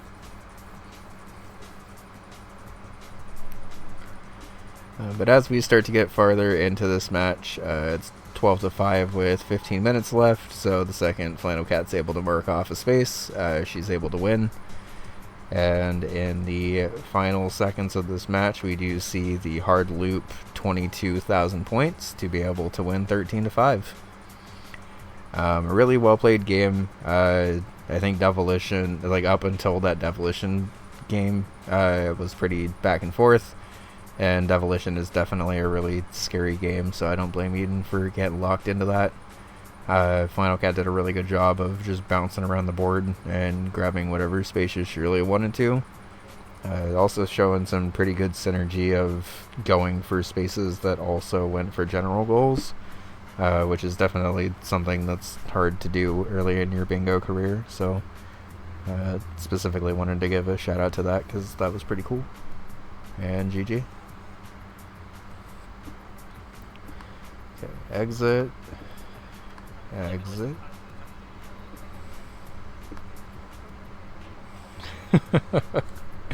I have it on 2x, but I still have the audio on so we can hear Mora and Vanilla talking quickly. Okay, so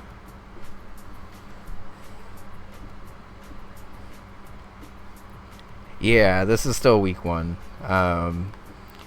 As I kind of mentioned, there's a lot of games to recap, so I am probably going to be at least 1 week behind, if not a little bit more behind, as we get farther into the season. I do want to try to keep this current. Like, I do want to try to keep this, like, in the same week or the week after that we're playing games and stuff. But it kind of just comes down to how quickly we're able to, like, summarize the games, honestly. Because the game summaries do kind of take a little bit to make sure that we're still highlighting all the cool stuff that y'all are doing, but also still, like, getting through the games in a somewhat reasonable time frame. Okay, so in the next match of C2, we have Scout Pilgrim versus Snug Crow. Scout was able to pick up a 7-1 majority win, where Snug was... Oh, we good? Okay. Oh, this was the wrong card? Okay. Sorry. Unsurprisingly, my laptop's a little mad at me here. My laptop apparently doesn't love having the Twitch tabs up. Like, it's super fine whenever it's, like, not Twitch. But having these Twitch VODs live is, like, destroying my memory compared to just having a bunch of YouTube videos up. But I think we're okay now. So, in the course of this game, kind of similar to Eden getting stuck in that Demolition goal, we do see Snug Crow getting stuck in Quibble Race Cherry Disc for a majority of the match. I guess I shouldn't say a vast majority, but in my opinion, Quibble Race Cherry Disc has quickly rocketed up the list of like the most impactful bingo squares this season.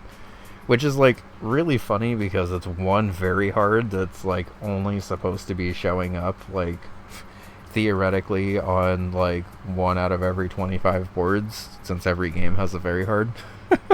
And there's only 2 that show up each game. But Quibble Race is everywhere, and while Quibble Race is everywhere, Quibble Race has hands, especially if you're trying to cherry it, so... we will see the bite of that while Scout is able to work their way through Rakshasa. For those that don't know, Rakshasa has a different mini-boss if you are able to reach the troll while there are 4+ deaths. Instead of being a red demon, he's a green demon. And major shoutouts to getting into that, taking a death, being able to recover off the 5 skulls, and then be able to clear the boss from there. Because that is a very tricky fight for sure.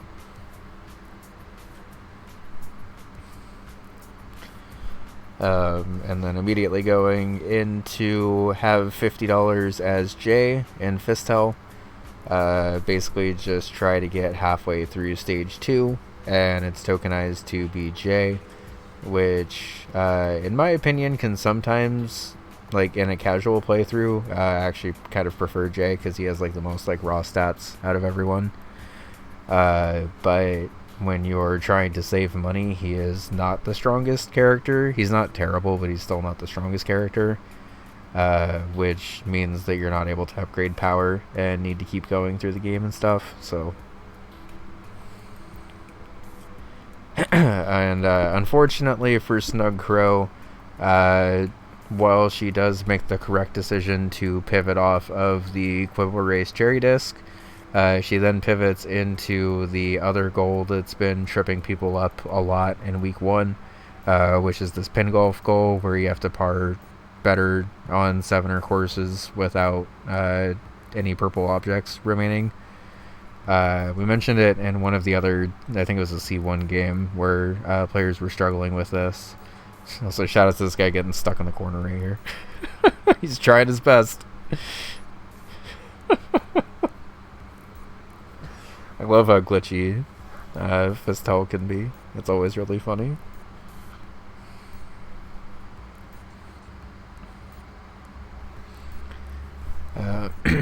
So... Getting a little bit farther ahead, we are unfortunately not able to get that Fist Hell square, so we move on, get some warps in Mooncat, and eventually go up 2-0. We do start to see the ever-important pilot quest in Bingo starting to cook in the background. We don't get the canvas luck for the freight ingot, so we just gotta build stuff up naturally.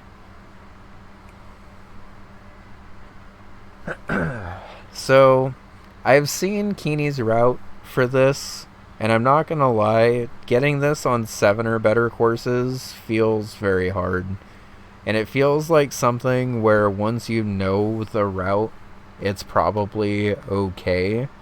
But personally speaking, as someone who is pretty comfortable with pin golf but hasn't actually practiced this goal, I would probably rather have the very hard. I may be eating my words on that because the very hard is also pretty tricky and risks time loss. But like the very hard is also the routes that a lot of speedrunners like have ingrained in their muscle memory. And some of these purple objects are like really out of the way.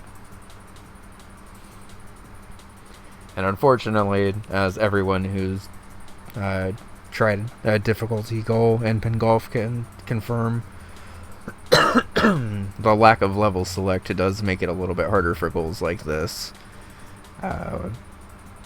where you can't even just like give the player the option to like go around to whatever hole they need to get all this stuff done in.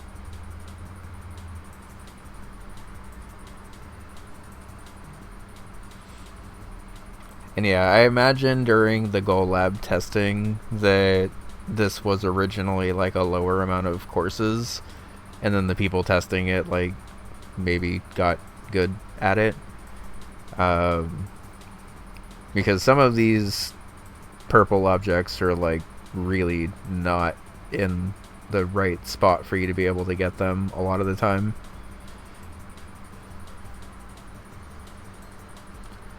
And yeah, it's not in one run, but also it's kind of difficult to even track it across other runs. Like if I ever get a board with this goal on it, I think I'm dedicating just a bit of my notebook paper specifically to like writing down what holes I actually get this on.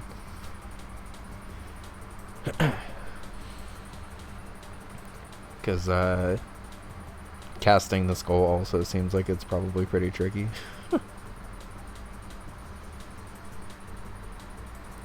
Yeah, I imagine as we get farther into the season, like I don't really like calling for goals to get nerfed at the end of week 1 a lot of the time.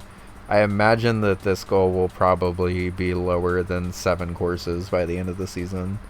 Because I like the idea of the goal, but I think it just needs like maybe 10% more flexibility. Like I think even if this was just 6 courses instead of 7, like that would theoretically just get par or better on like a third of the game without it.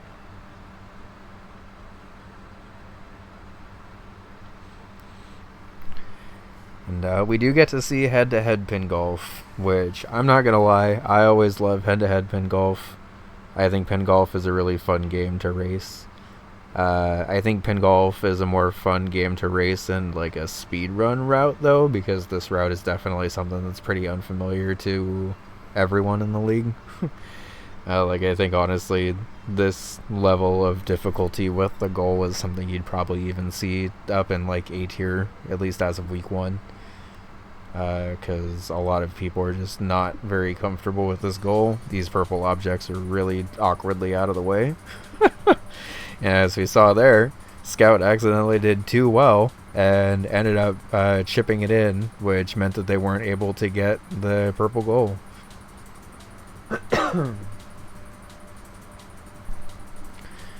But with this back and forth, we do eventually see both players pivot out and get into other goals.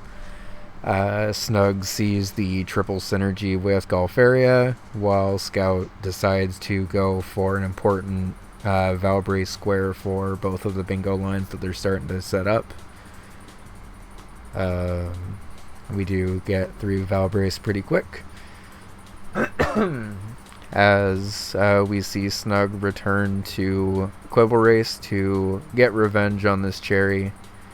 And as Scout is making their way around the board, we get to see their attempts at Golf Area, while Snug does eventually get the run that she needs.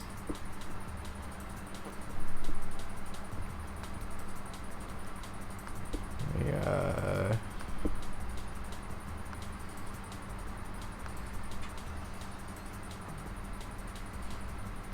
So I guess during that fast forward, we also were able to make a little bit of progress in Golfaria and Star Wasper to go up 6-0. We do eventually see right here that Snug is able to grab the Quibble Race Cherry Disc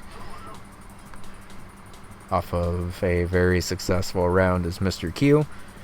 And then after grabbing that space and attempting the pin golf square for a little bit more, I believe she decides to concede, which ends the match at about an hour.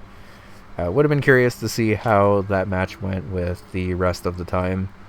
It was looking like Scout was relatively on pace. I don't know if it necessarily would have been like a full 13 points, but... Oh. That's... It's because my little brother got here right when I was planning on eating it. Yeah, very well played game. Scout was able to do whatever she wanted to do by walking around the board and really kind of unimpeded working on spaces. Snug had a little bit of bad luck between some really tricky goals and just some general bad luck in Quibble Race, and was eventually able to mark off what I think is definitely a very deserving very hard, and was one of the few people to mark it off, which is really cool. And I believe this is actually the very first time that Quibble Race Cherry Disc was actually marked in the league for league play, which is pretty cool. But unfortunately just didn't have the stamina to keep going after that, which is understandable when you're new to the league play. But yeah, GG's to both, and definitely looking forward to what the rest of y'all's action looks like.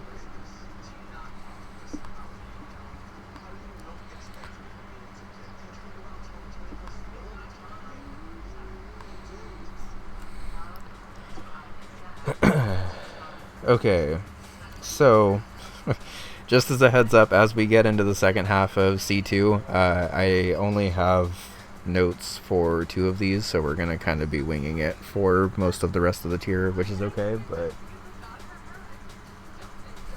yeah, Snug hitting the Quibble Cherry was really exciting. I think that's a square where even when your opponent marks it off, you're just glad that it got marked off somehow. Alright, so next up, looks like we have another 4 games to recap. So game 1 of those 4 is between Flebmeb and Samantha. Samantha was able to pick up a 9-5 win, and as we are starting to get into it, as a reminder, both of these players, as well as everyone in C2, is brand new to the league, so any spaces you see get marked off by these players are their first ever spaces they get marked off in league play, which, speaking from experience, is a pretty big weight off these players' shoulders for sure. And as we start to get into this, Fleb sees good Camp 2 synergy, and Samantha goes for a very quick block koala goal. Beating 3 levels without using the undo button is one of the fastest things you can do, and they definitely see that right away. So as we get a little bit farther into this game, we can still see Fleb going for the Camp 2 or the Camp 1 synergy, as Samantha is using their time around the board to get quick stuff. Not a ton of head-to-heads in this game, as both players were able to kind of just stick to their own corners of the board. I've noticed that tends to happen in some games where you'll either get like nothing but races or nothing but players kind of just doing their own thing the entire time, and kind of just happens that way based on specific matchups and like what players happen to be good at versus what their opponents happen to be good at and stuff.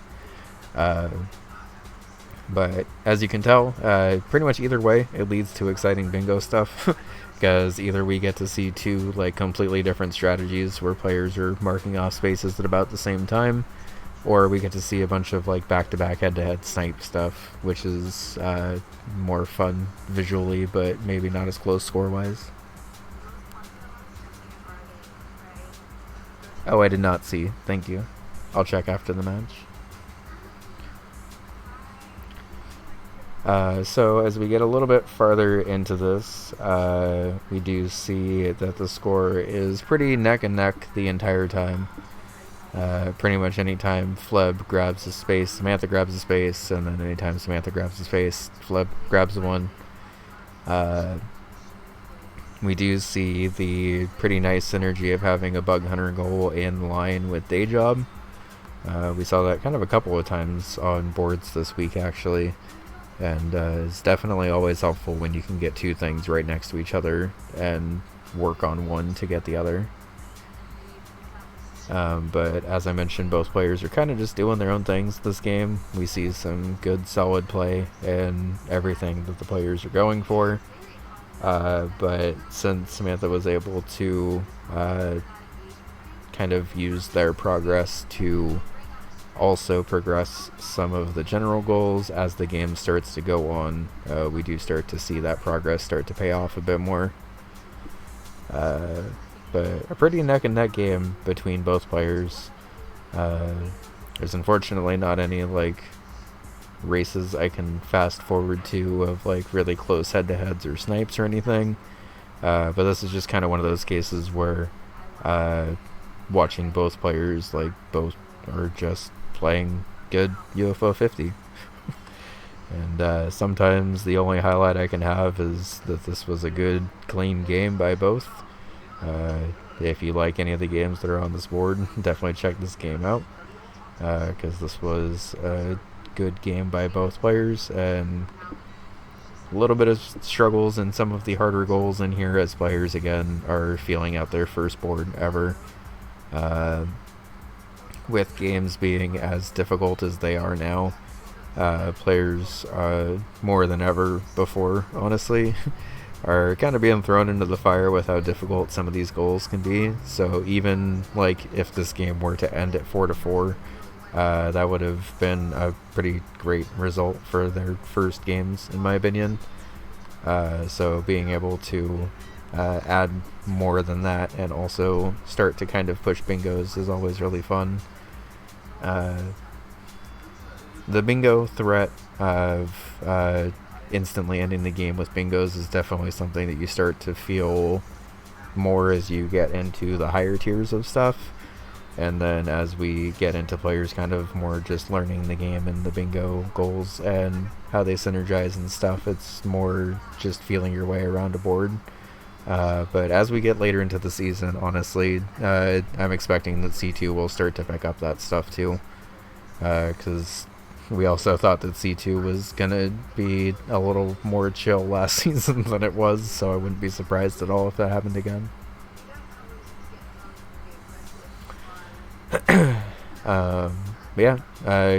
Honestly, a 5-5 game in under an hour is honestly just a sign of a good bingo game where players are going back and forth, grabbing their spaces. I feel like I'm kind of repeating myself a lot on this specific commentary, but it's kind of tough when players are just playing good UFO 50, and there's also not like a lot of like direct head-to-heads to comment on. So as we get a little bit farther in here, I'll just show off the... Oh, I think it's also that this video is at normal speed. There we go. Speed that up. Is this the... Okay, yeah. So, tied 5-5, we have Fleb trying to go for the Ninpak collect 3 crowns, while Samantha is trying to get their progress in 3 sectors of Warp Tank.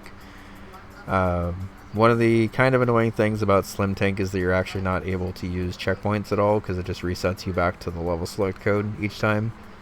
So you do have to be kind of careful in some of these longer Warp Tank levels that you do have to one-shot them, because otherwise you'll die and have to go back to the beginning. And similarly for Ninpak, this Crown's goal is pretty tricky, because you gotta pull around all of these purple guys until they end up dropping a crown. And if you aren't able to grab those purple guys while they're on the clouds, these second wave of them end up being like really, really hard. So understandable, very close. Luckily, with the crowns goal, if you end up going back to collect crowns later, it ends up being able to count for that. But that time loss, coupled with a little bit of bad luck into some of the other games, allows Samantha to start pulling away after it was tied 5-5. We see some bad luck in Barbuda and some Camp 1 as Samantha starts to just pull farther and farther away while also still clearing off spaces on the board. And then as we get to the end of the game, we are able to mark off one last space with the first head-to-head of the game with the Bug Hunter race, which is always... Bug Hunter is always a fun one to see raced, so especially fun here since this game was otherwise pretty light on the races and stuff.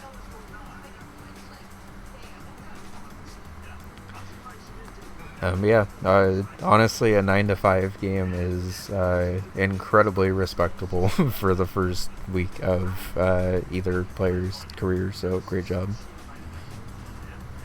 Oh, this is just playing in the background? No wonder that was being weird. Okay.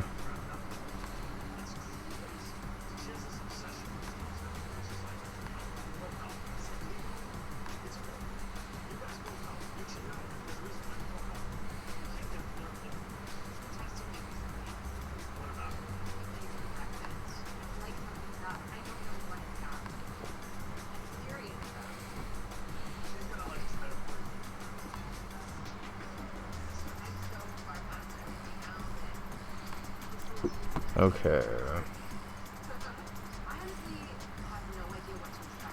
So, next up we have Wizard.exe versus Chris Wu. Wizard.exe was able to pull out a 6-4 majority win. I see some pretty cool squares marked off on this board though, so just getting into it here. Immediate pickup of one of the fastest Mortal 1 squares possible. Collecting the 6 extra life tiles goes by really quickly and definitely makes sense. And meanwhile, Wizard is going for the double Ninpak synergy of scoring 18k points and having 6 extra lives. Definitely a goal that you can pair up on, but sometimes the pressure of trying to pair up goals makes both goals impossible. And these goals where you have to have a certain amount of extra lives are pretty prone to surprising death spirals, which I think we unfortunately saw right there.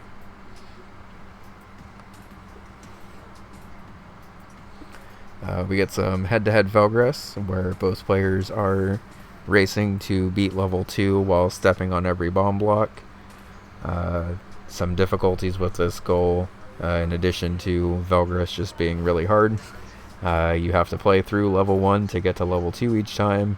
Velgress is randomized each time, so you never know how many bomb blocks there are going to be, or where they're going to be, or how much work you're going to have to go through to be able to get them. And can definitely be a pretty tricky goal for sure. And then as we see players kind of settling into the game a little bit more and trying to make the progress on Velgress, understandably both players are a little bit struggling with it, but that's just because it's a hard goal more than anything. We do start to see 2 separate bingo lines starting to form, with both players kind of focusing on their own things. We get to see the warp tank very hard gone for and marked off, which is pretty fun. As a warp tank fan, I'm always a fan of players going for this and actually getting it taken care of.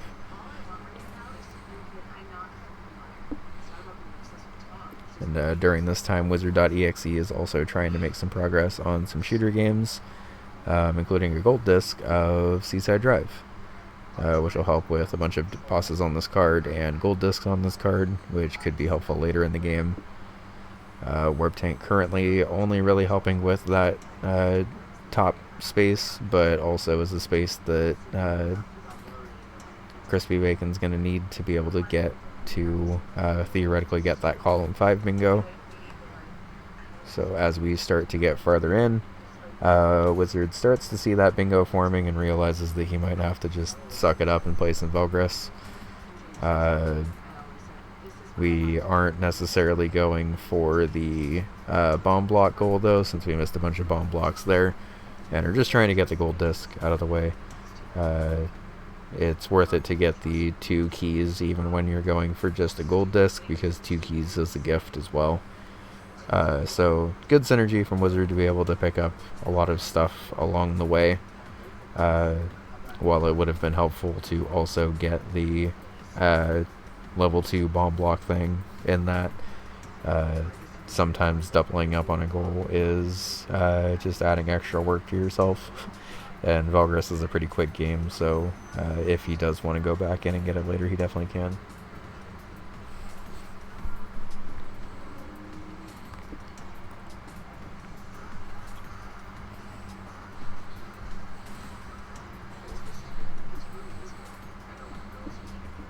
Okay.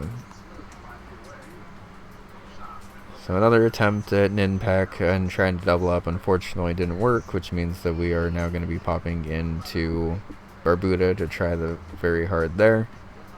And by that I mean we're actually just going to get the gold disc. I thought we were going for the very hard, but it looks like we're just gold disc grinding right now. While Warp Tank is having some progress made. Navigating the overworld in Warp Tank is definitely pretty tricky, so I definitely don't blame players for that. And after marking off that Warp Tank square, and about an hour into the match, Chris is definitely pretty aggressively pushing the column 5 bingo here, and is going to give some more attempts to Velgress. Seasoned players can tell you that Velgress sometimes feels like a little bit of a trap, specifically because of what happened there, where a goal theoretically is pretty fast, because playing through 2 levels of Velgress isn't really that big of a deal normally. But in bingo, playing 2 levels of Velgress but dying over and over and over again can sometimes eat up a surprising amount of your time. So understandably just pivoting out to try to get other goals, and at this point probably baiting Wizard.exe to try either of those 2 difficult goals, which Wizard does take the bait for and ends up popping into here to try his hand at Velgress level 2. Unfortunately doesn't work, and we see once again Bug Hunter paired up with Day Job in a pretty threatening bingo line here. So good attempts at double synergy by both players this game. Sometimes the difficulty of the squares can make it difficult to cash in on that, though. Have a good night, Vex. Thanks for hanging out. We're definitely not going to be going for a whole lot longer. We only have a couple more games left, but definitely glad I popped on for a stream tonight so we could knock this out and stay. Yeah. There's a good chance that we end up streaming either tomorrow or Tuesday. I don't actually know which day is going to work out better for us, but definitely sometime early this week for the A Tier Week 2 recap. Probably just mostly depends on if we're able to finish the recaps by tomorrow night, I would guess. But I'm also going to try to rename it. Yeah, don't be surprised if Monday Night Bingo ends up having a new name soon, because now that it's not only on Monday nights, it kind of makes sense to not have it named that. So we'll figure it out. I wouldn't be surprised if it's something similar to that, but more open to being streamed on other nights of the week. Just like week 1 recap, or week 1 bingo recap or something. Yeah. Insert week number here. I just realized I never eat this. Oh. Whoops. No. My thoughts exactly. Monday Night Bingo, except the 2 to 3 times each week it's not on Monday. Exactly. So once Chris is able to go up 4 to 3, and after Wizard is able to block that bingo threat, this game seems to be pretty much just coming down to majority at this point. There are bingos that theoretically could be pushed in this time limit, but would be pretty tough even in A tier, I guess. So at this point, players are just trying to mark off spaces that seem like they could win them the game here. Theoretically, if Wizard were able to score 18k points and have 6 extra lives, that would rocket him into the tie and then the lead. So it definitely makes sense if you're Wizard to try to grab these spaces. And I think the tale of this game, having recapped it, is players recognizing the double synergies and trying to go for them, and just having a bit of a hard time being able to execute, since they're kind of hard combinations of stuff. And that's definitely not anything against the players, because bingo is hard, and especially when you're trying to combine multiple goals together to be able to do stuff, it can be more difficult. So there we saw Wizard mark off his 4th square and tie it up 4-4. And with 15 minutes left, Wizard is going to attempt to take the lead here, while Chris is in Bug Hunter to try to maintain it. Wizard's able to grab the Quiver Race square and go up 5-4. And then eventually is able to grab a gold disc to actually go up 6-4. And that ends up being the ending score here as we reach time. And yeah, both players did really well. It's pretty understandable to get stuck in a little bit of a loop with the goals that they were trying to go for, and especially the synergies that they were trying to go for. But again, even just marking off spaces in your first ever bingo game is a huge relief, so GG to both.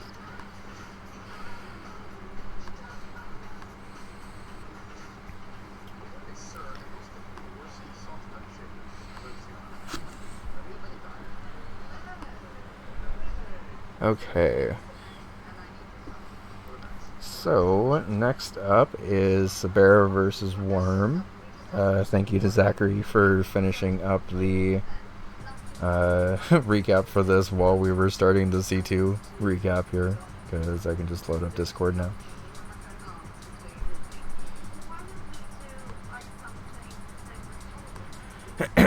So Sabera was able to pick up an 8-5 majority win, as once again both players are in their first ever league matches here. And looking at this board offhand, there is a lot of pretty tricky goals on here.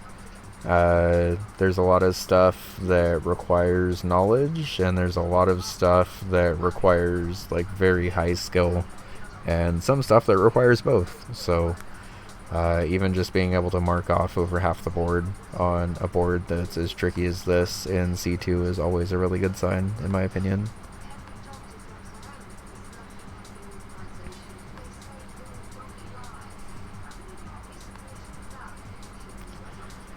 So, starting off the match, Sabera was able to identify right away that Campanella 3 has some pretty strong opening synergy on this board, going for a very quick center square, arguably one of the most quick center squares you can possibly have in Campanella 3 Stage A boss, and then being able to stay in that to get the Campanella 3 Stage B boss and get a very efficient double mark within the first, 10 minutes of your league season. Always definitely feels really good. And meanwhile, Worm is able to just play some Rail Heist and chill. Beat 5 levels of Rail Heist is a relatively quick goal, and even if you end up having a couple of deaths and stuff, it's Rail Heist levels are pretty short, so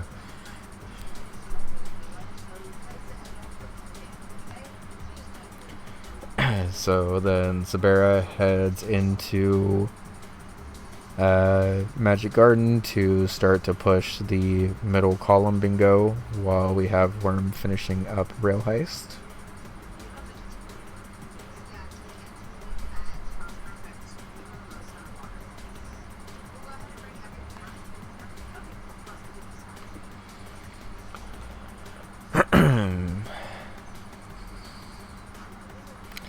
So then we have Worm going for a new Waldorf square, which I think we've maybe seen marked off in other games, but one that I specifically want to highlight here.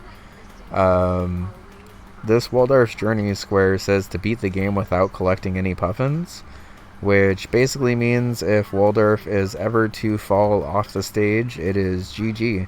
Or if Waldorf is flying forward and ever accidentally collects a puffin, it's also GG. So definitely a pretty tricky square. Even as someone who really likes Waldorf, this is not really a square that is normally very consistent. But in the time of me saying how inconsistent that was, Worm just blasted through that. So shout outs to Waldorf YOLO strats, definitely paying off there, and making this a 3-2 game in the first 17 minutes of C2 is always really cool. Both players definitely playing really well in this game. And unfortunately, Sabera is not able to cash in on the second scare of Fistel, which would have been a pretty strong push for that middle column bingo, while Worm is using her time to make some really good progress in Paint Chase, clear some courses, and make a little bit of progress on another space, and tie it up 3-3.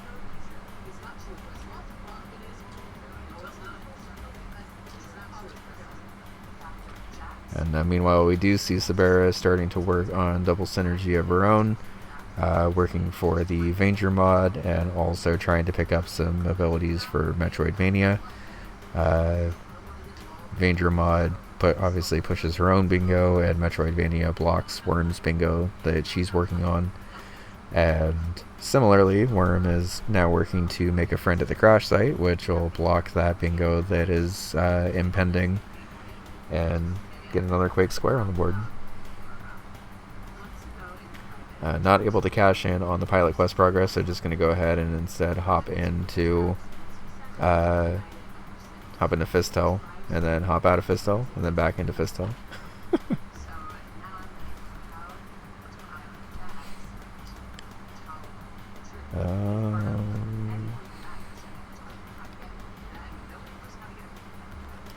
So after a couple of tough seeds of Bug Hunter, we do eventually get to see Worm clutch out the push 4 bugs into pits in one job goal.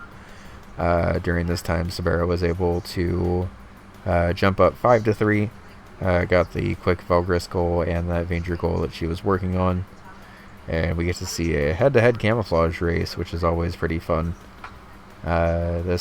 These Formelda goals can theoretically be pretty fast, especially if you know your way around camouflage.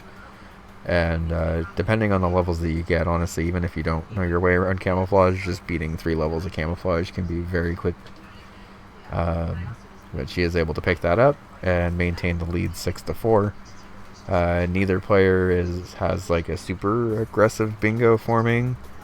Both have a bingo line with 2 squares, but right now it's definitely still the point of the game where both players are kind of just trying to get spaces. Worm has a good potential block here with Barbuda Defeat the Mimic, where she can block off both the column 4 and potential row 2 bingos. The Campanella 2 very hard doesn't directly help anything, but also may just be a comfort pick at this point. And at this point in the match, as you get farther into a board, sometimes you're just looking for spaces that you know you can do, as opposed to spaces that are maybe like the most efficient and fast and stuff. So definitely understandable.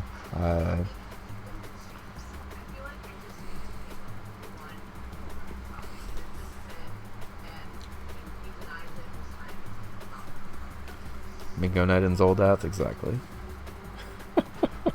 It's not a bad name for it. So unfortunately there, almost talked over it, but Sabera did get into the room with the friendship bracelet, but even after money grinding, only had 90 gold instead of 100. And not being able to afford the friendship bracelet means that you don't get the gift right there, and also don't get the safety of the friendship bracelet, which is pretty helpful.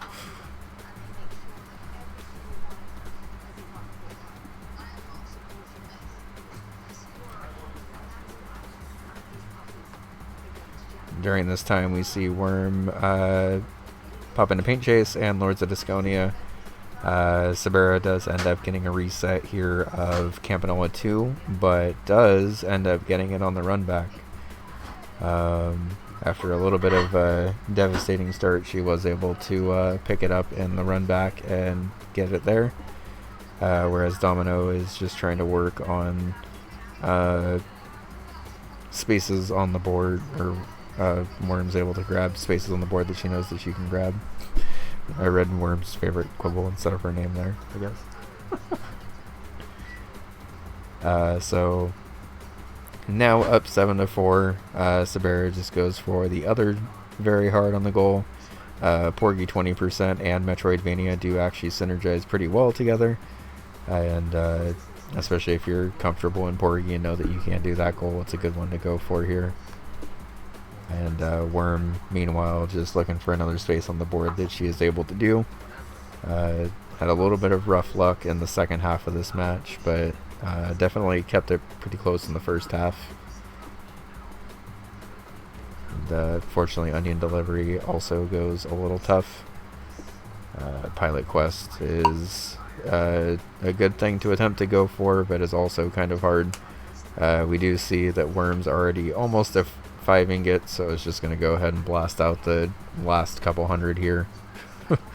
Knows this is a space on the board that she can get, and just wants to mark something else off in time, and is going to do so here. Okay, wow, maybe try talking to me first instead of hitting me with a yo-yo. Use your words. If you accidentally hit one of the guys in Pilot Quest with a yo-yo instead of talking to him, he has a dialogue box that just says, okay, wow, maybe try talking to me first. Wow. Well, we always like the, okay, wow.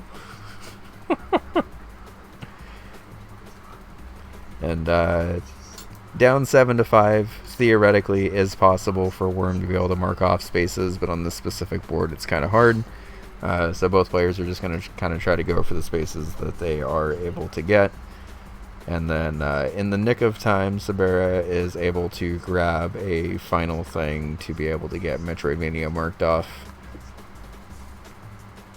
And win 8-5. So a very tough board, just from a pure data analytics perspective. Like, this is a board that definitely requires either a lot of knowledge or skill checks.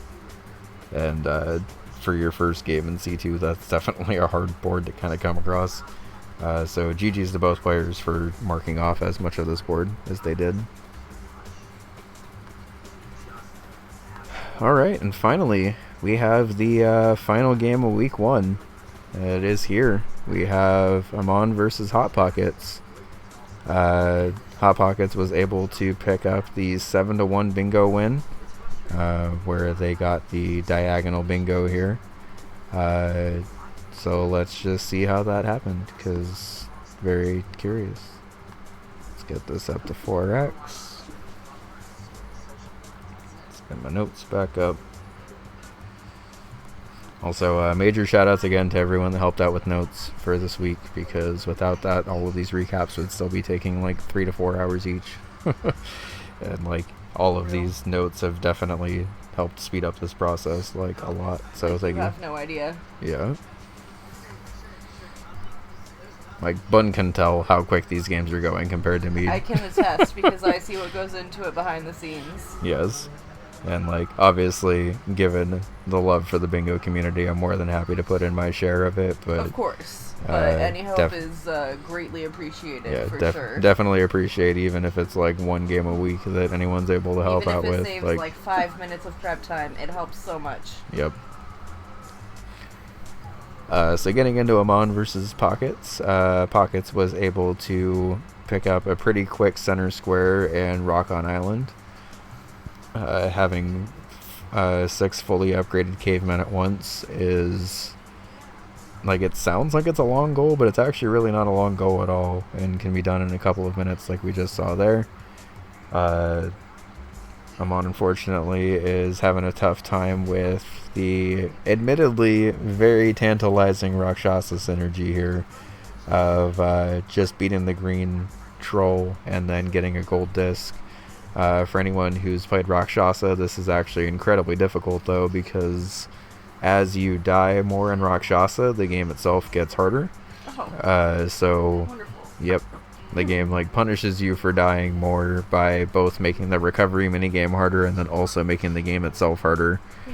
So as you get more deaths on the counter, more stuff tries to kill you. Please make me suck even more. Yeah, it's a little frustrating of a game to learn, I will say that's outright. Why I've never played it. It's an interesting game, but it's one that I definitely struggle with, and a lot of people do too. Horrible.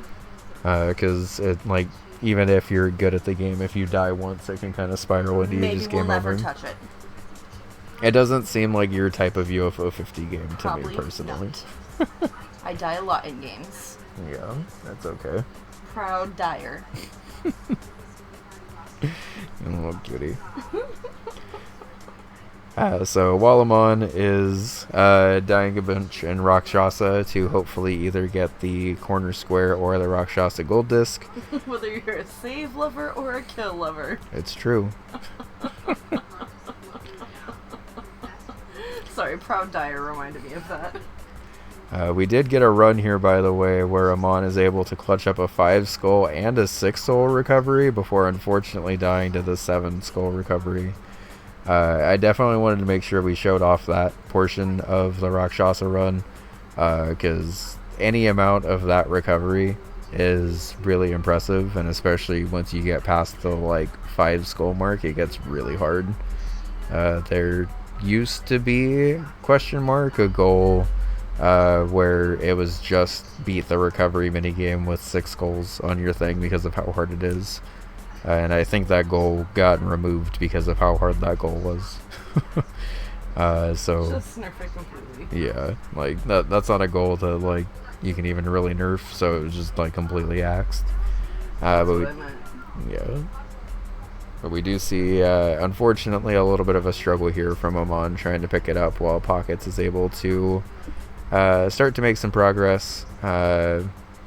We are seeing a little bit of Fistel Gym and a start of a push of a middle column bingo.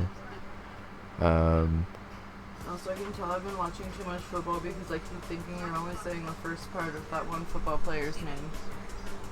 Amon-Ra St. James. Is that his name? St. Brown. St. Brown! Oh, I was so close. Yeah. Say something. I knew. Yep. I got 3 out of 4. You did. If the word's correct. 75%. That's true. I passed. So seeing the bingo threat forming, Amon does a good job of popping into Demolition here. Unfortunately, this is also a pretty tricky Demolition goal where you have to have a bunch of villagers alive, and to get villagers you have to have a bunch of clears. Yeah, it is. Oh. Oh, it's because it's this. Thank you. Mm-hmm.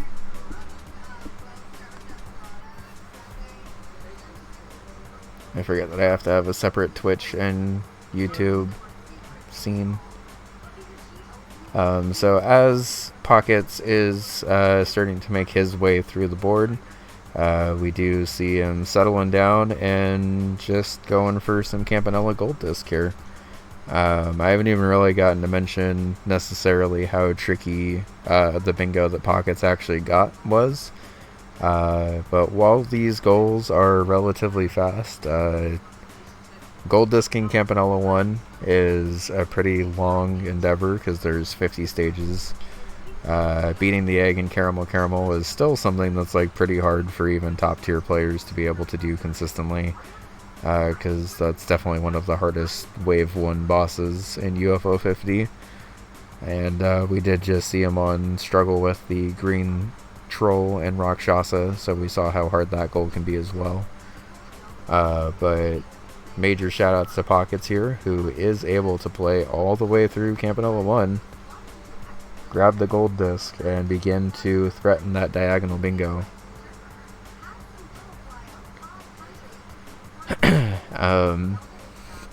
We do surprisingly see C2 hold, which is not something I really expected to see. But as we get farther into this game, Amon is still trying to just block this bingo, while Pockets is beginning to work on other stuff, but still has the Campanella gold disc hidden at this time. We, at this point, I believe, are working on bosses on this card, which, while this card does have a couple of quick games for bosses, it's kind of also a little awkward for bosses. So definitely getting most of that progress out of the way. Theoretically, if you're Pockets, you can basically beat Rock on here for a boss, beat Caramel, and even if you don't actually beat the egg, but you're able to beat the cookie on the way to the egg, that counts as a boss. And then if you're able to beat the green troll, that also counts as a boss. So if you're just able to pick up a couple of stuff leading into that, suddenly this bingo threat pops up out of nowhere is something that's pretty scary.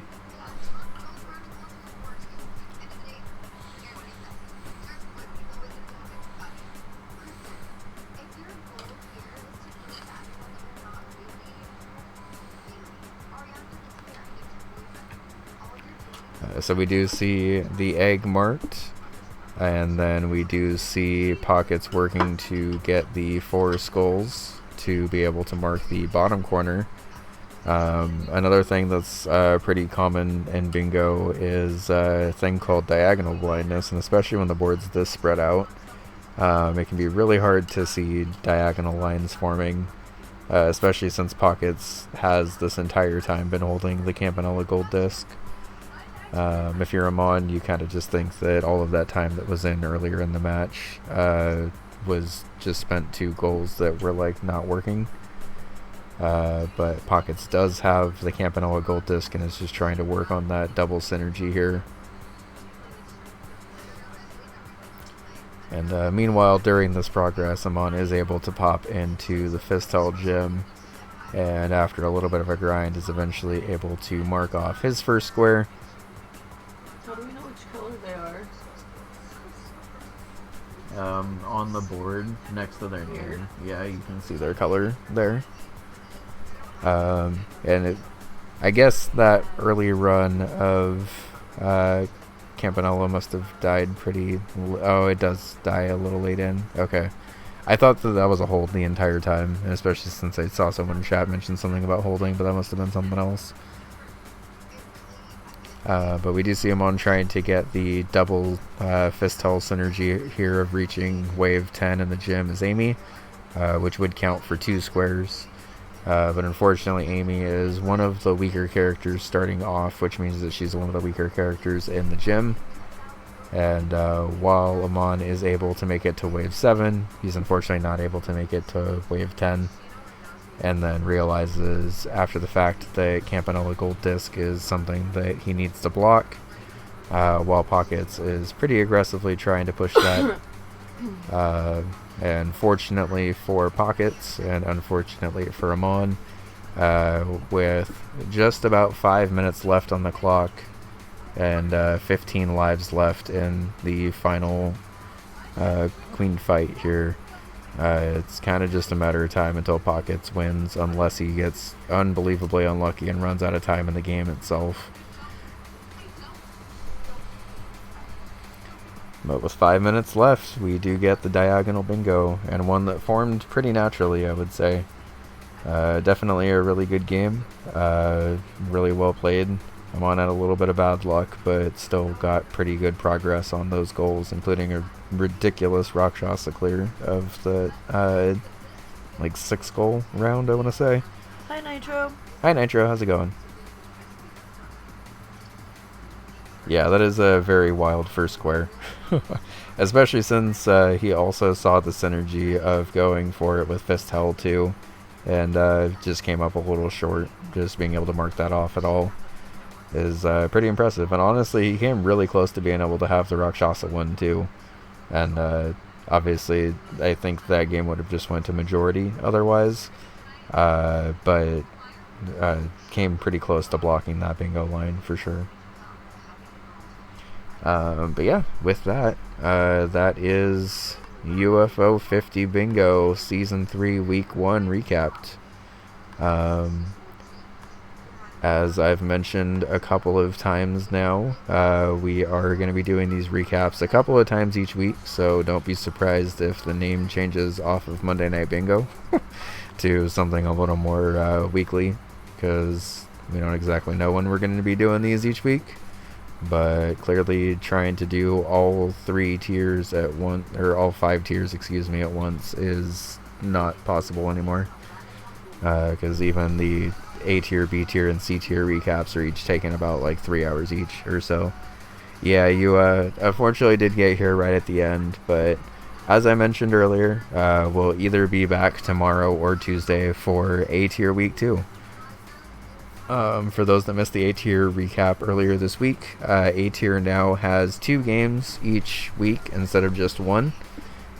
So as we start to get more into those games, it's basically gonna be 2 tiers worth of a recap for A tier. You can see here how many games have happened already. Well, thank you, but I also owe it to the people who have like helped make this amount of work possible, because this is not possible by myself. And honestly, everyone who's been willing to help out with it have gone really, really hard on it. And honestly, the harder y'all are able to go on it, the harder I'm able to go on it. So it allows me more time to kind of focus on like the stat side of stuff, which it also sounds like Skousen is taking a good hard look at, so don't be surprised if as we start to get farther into this recap and stuff, that we have more stats and stuff to be able to share. But yeah, thank y'all for hanging out. I'm happy to do these recaps as long as there's people that are excited for them, and it sounds like we definitely have people that are excited for the recaps and stuff. Thank y'all for showing up so hard at GDQ yesterday again. That was definitely a really, really, really fun event, and I think I'm going to go ahead and use the rest of the night